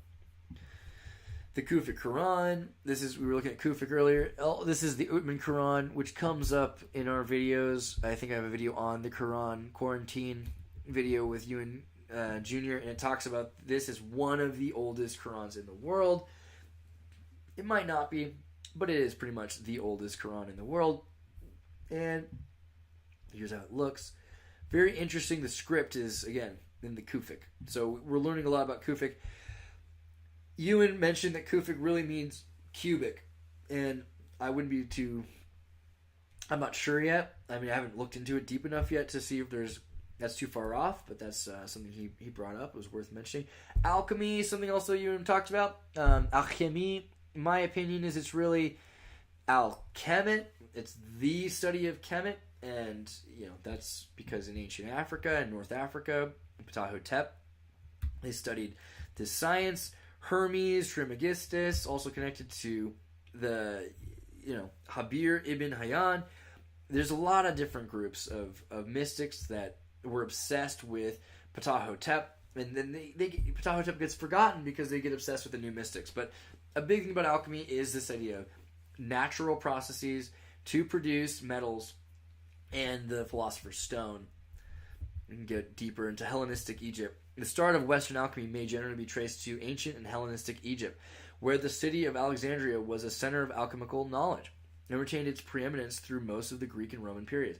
Following the work of André Jean Faustiguier, modern scholars see alchemy practiced in the Roman Empire as originating from the Egyptian goldsmith art, Greek philosophy, and different religious traditions. Tracing the origins of the alchemical art in Egypt is a complicated pseudo-pigographic nature of the text. Okay, we can save that for a second. But it is complicated by the pseudepigraphic nature of the text from the Greek alchemical corpus. The treatise of Zosimus of Panopolis, the earliest historical attested author, save that guy, 300 AD, can help in situating the other authors. I love how some people do this common era crap and other people don't. And they're just like, no, I'm not going to make up new names for an old calendar. You suck. Can help in situating the other authors. I wish whoever wrote CE would just use the Mayan calendar. Because CE is so embarrassing. It is literally, you have no self-respect if you use CE. I'm sorry. It is just not real. It is a fake word. It is I remember political correctness from the early days. This is it. Can help in situating the other authors. Zosimus based his work on that of older alchemical authors such as Mary the Jewess, Pseudo-Democritus, and Agathodamian, a Roman Egyptian mystic. Very little is known about any of these authors. The most complete of their work, the 4 books of Pseudo-Democritus, was probably written in the 1st century AD. See, here you go. Somebody with actual evidence, AD. Somebody here talking about the treaties, earliest, etc. What is this all about? Floria denotes a date. Floria denotes a date which a person was known to have been alive or active. Okay, so, we're basically just hoping that was a common era because people have heard of him. I don't know, it's just silly. Like, why be silly? Recent scholarship tends to emphasize the testaments of Zosimus, who trace the alchemical arts back to the Egyptian metallurgic and ceremonial practices. It has been argued that early alchemical writers borrowed from the vocabulary of Greek philosophical schools but did not implement any of the doctrines in a systematic way. Zosimus of Panopolis wrote in the Final Abstinence, also known as the Final Count. Zosimus explains that the ancient practice of tinctures, the technical Greek name for the alchemical arts, has been taken over by certain demons, quote-unquote, who taught the art only to those who offered them sacrifices. Since Zosimus also called the demons guardians of places, and those who offered them sacrifices priests, it's fairly clear that he was referring to the gods of Egypt and their priests. While critical of the kind of alchemy associated with the Egyptian priests and their followers, Zosimus nonetheless saw the tradition's recent past as rooted in the rites of the Egyptian temples. So again, and we were talking about this a little bit earlier, this idea that Moses was, gosh, my hair's just wild right now. Moses was, indistinguishable from a Egyptian royal and an Egyptian mystical priest. A priest of Set and a priest of Surik, the darkness, the god of chaos, the god of the underworld, the one with the raven head. So this idea of mysticism and alchemy, and also 40 years in the desert, then everyone who is killed, right? It's 2 weeks in the desert, but 40 years they spend there instead of the 2-week walk it would take to walk this pretty short peninsula. And they're forced to stay there. Why? Because God told Moses. So in other words, Moses is telling these people that they can't leave, and he's keeping them hostage for 40 years. And everyone who was alive in Egypt at the time had to die. That's the rule before they can go, including Moses. And so Moses has to die too. So then Joshua walks them in, and none of them remember Egypt. None of them know Israel. There's a completely new people. They've had no jobs. They've been eating manna, supposedly, out of the sky. So they don't know how to adjust to infrastructure. And there's just been priest class running things for a long time. So you've got this dude who's practicing Egyptian magic, and he carries them out of Egypt. And afterwards, the obsession with Egyptian magic becomes even stronger. The obsession with Solomon built the temple using the demons. That David knew the powers of alchemy through the demons. That demons are controlling alchemy, and that they're lesser, have no other god before thy God, because they're henotheistic. Okay. 40 years is enough to erase. Yeah, exactly. 40 years is enough time to erase almost anything. So, mythology dated back to Pharaonic Egypt. And you have to understand, this is where we get into this idea, like, what is Egypt, right? Do I have... Yeah, okay. An ancient Greek state of Egypt that existed during the Hellenistic period, the Ptolemaic Kingdom. Okay, here's your little coin. When people talk about Egypt, a lot of the time we're not talking about, like, Kemet. They're talking about this period, maybe 1700 BC is still true Egypt, because that's, when the end of the Surik is. But by Hellenistic Egypt, I mean, it's a very different kind of Egypt. It's they literally call it Hellenized Egypt. So I think it's important to know that Egypt changed a lot, and our ideas of Egypt are very convoluted, because this is an Egyptian, right? This is a pharaoh. This is a different period of Pharaoh, and then you look at even earlier periods of Pharaoh, and you're going to find they weren't all Greco-Roman looking. I mean, whoa. Themus, his eyes look that's some wild eyes right there. But yeah, if you start to looking into ancient Egypt, it gets way more convoluted, and you get into the idea of the Hyksos, and is anything really as old as it? But there was so there's a melting pot in Alexandria, and it allowed for Pythagoreanism, which is, Pythagoras was from Aleppo or from Tyre. I think it's from Tyre, actually. And then Platonism, Stoicism, Gnosticism. So even though this isn't the original Egypt, Hellenistic Alexandrian Egypt is the epicenter for the fusion of all of these religions, of the last things we know about the classical period of astronomy, the pantheon of the planets, right? The reason why we name the planets after gods really comes from Egypt. And even before Hellenistic Egypt comes from Kemet. Also, this idea that Hermes Trismegistus, his name is derived from the god Thoth. Trismegistus, Thoth, ha. You start to notice that TH sounds Tahuti, Trismegistus, they're closely related. Technology, philosophy, an interaction with India and the Islamic world made it possible. I mean, basically, if you wanted to live anywhere, you want to live in Hellenized Alexandrian Egypt. Seems like a pretty great place. The final years, eventually, it just collapsed like a Dutch oven. And the names are all the same, too, at a certain point. So you're like, hey, Cleopatra, the 8th, is that the same as the original Cleopatra? No. But maybe, because we know we have the flamenco timeline. So we start to realize that some of these figures are not just named after the original figures, but they're literally just faked after the original figures. And I love this dog, and I'm saving this picture. Because, this should be on like a t-shirt or something like that. Not a bad picture of a dog. I mean, think about that. That is a lot of work. These tiny little tiny pieces of ceramic. Very cool. Okay. Pseudo-depigraph, a falsely attributed work. Okay. Text whose claims author is not the true author, or a work whose real author attributed to a figure of the past. So this is beyond a pseudonym. It's like when I put out something, and if I put underneath it, it was written by Jordan Peterson or something like that. That would be what that would be. So you have to be careful about pseudepigraphic books, because so many people said that they wrote books they didn't really write. In the Dark Ages, this is really common, that people will say, oh yeah, this book was written. You know what's really the best example I can think of a pseudepigraphic work is in the Bible, Matthew, Mark, Luke, and John. Those are, regardless of what we know about those books, those aren't written by a guy named Matthew, Mark, Luke, or John. Like in Revelation particularly, we have ascribed them to specific apostles. We're not sure of the actual apostles. I'm sorry if there's a better theologist here.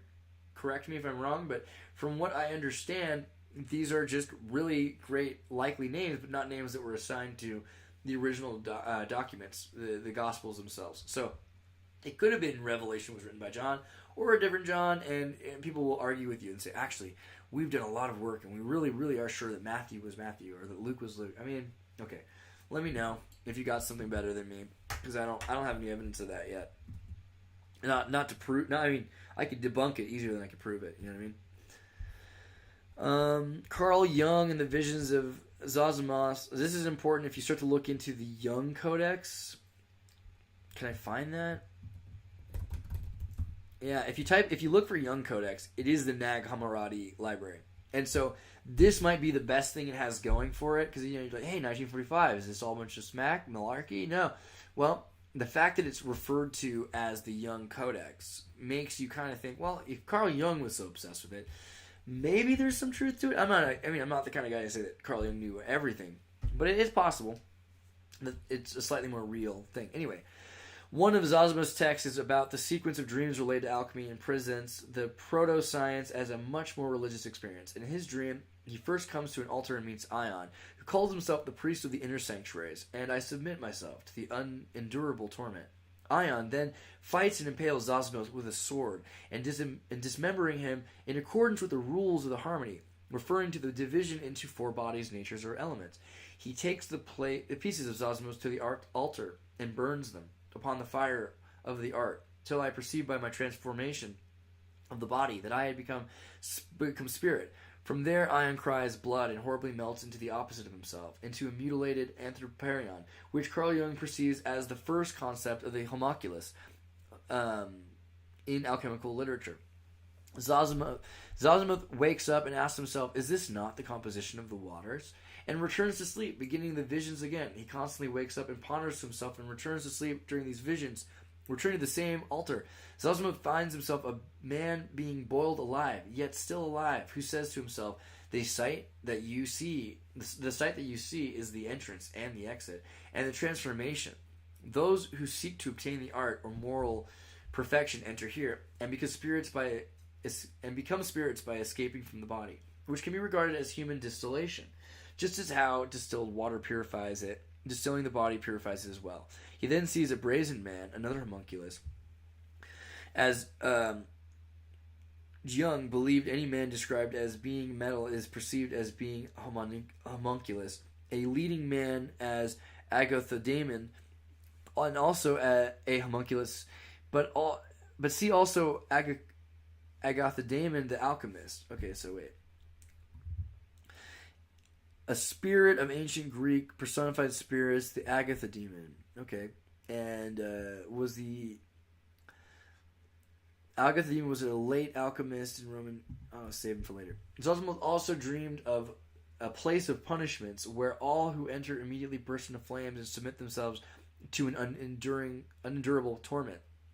Okay, so there's your hell backstory. Jung believes the visions to be a sort of alchemical allegory, with the tormented homunculi personifying transmutations, burning or boiling themselves to become something else.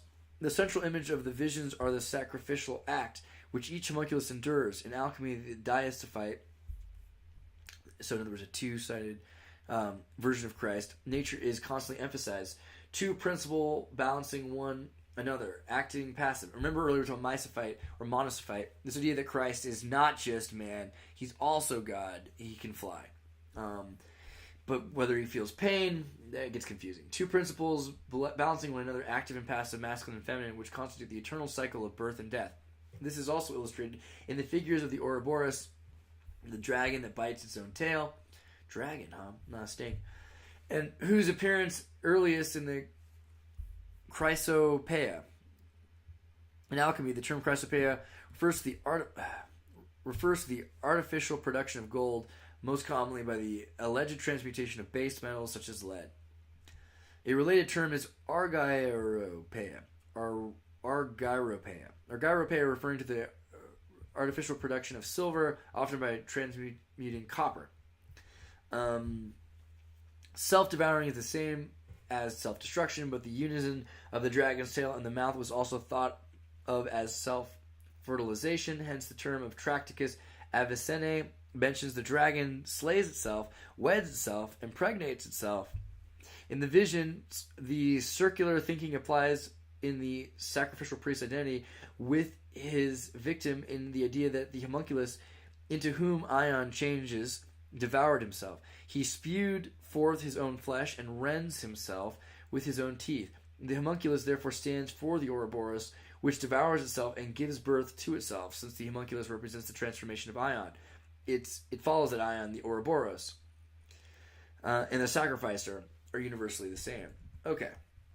Man, that's wild. I'm going to look at some of your comments real quick, too. I also got to check on, let me see here really quickly. So how you guys all doing tonight?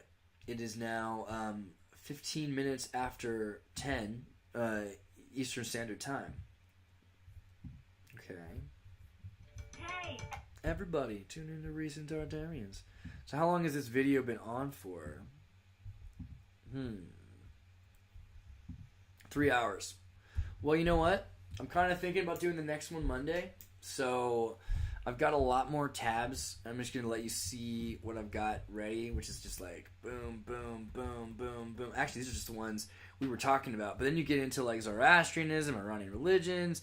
I want to eventually do, let me get to the very end, Go back. So many tabs open. Fatima, we did. Christianity and Druze, we're going to have to talk about at some point.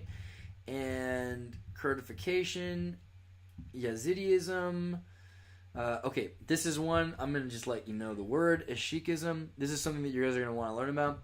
I'm going to save this for next week on Monday. I hope that was good. If you guys have any more questions or things you want me to cover, let me know.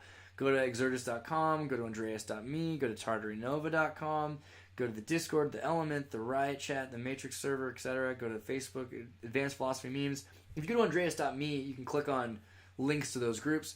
And yeah, ask me questions, and I'll make sure that we answer them and have them ready.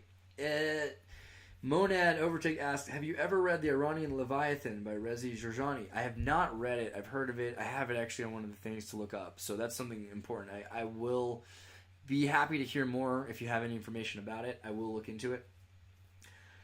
Brave Browser has me have like double the tabs I usually open. That is true. I also have like 9 windows open right now. And I have another computer that's... I can't not do this. But this is going to be my new thing, I guess, just going through my tabs.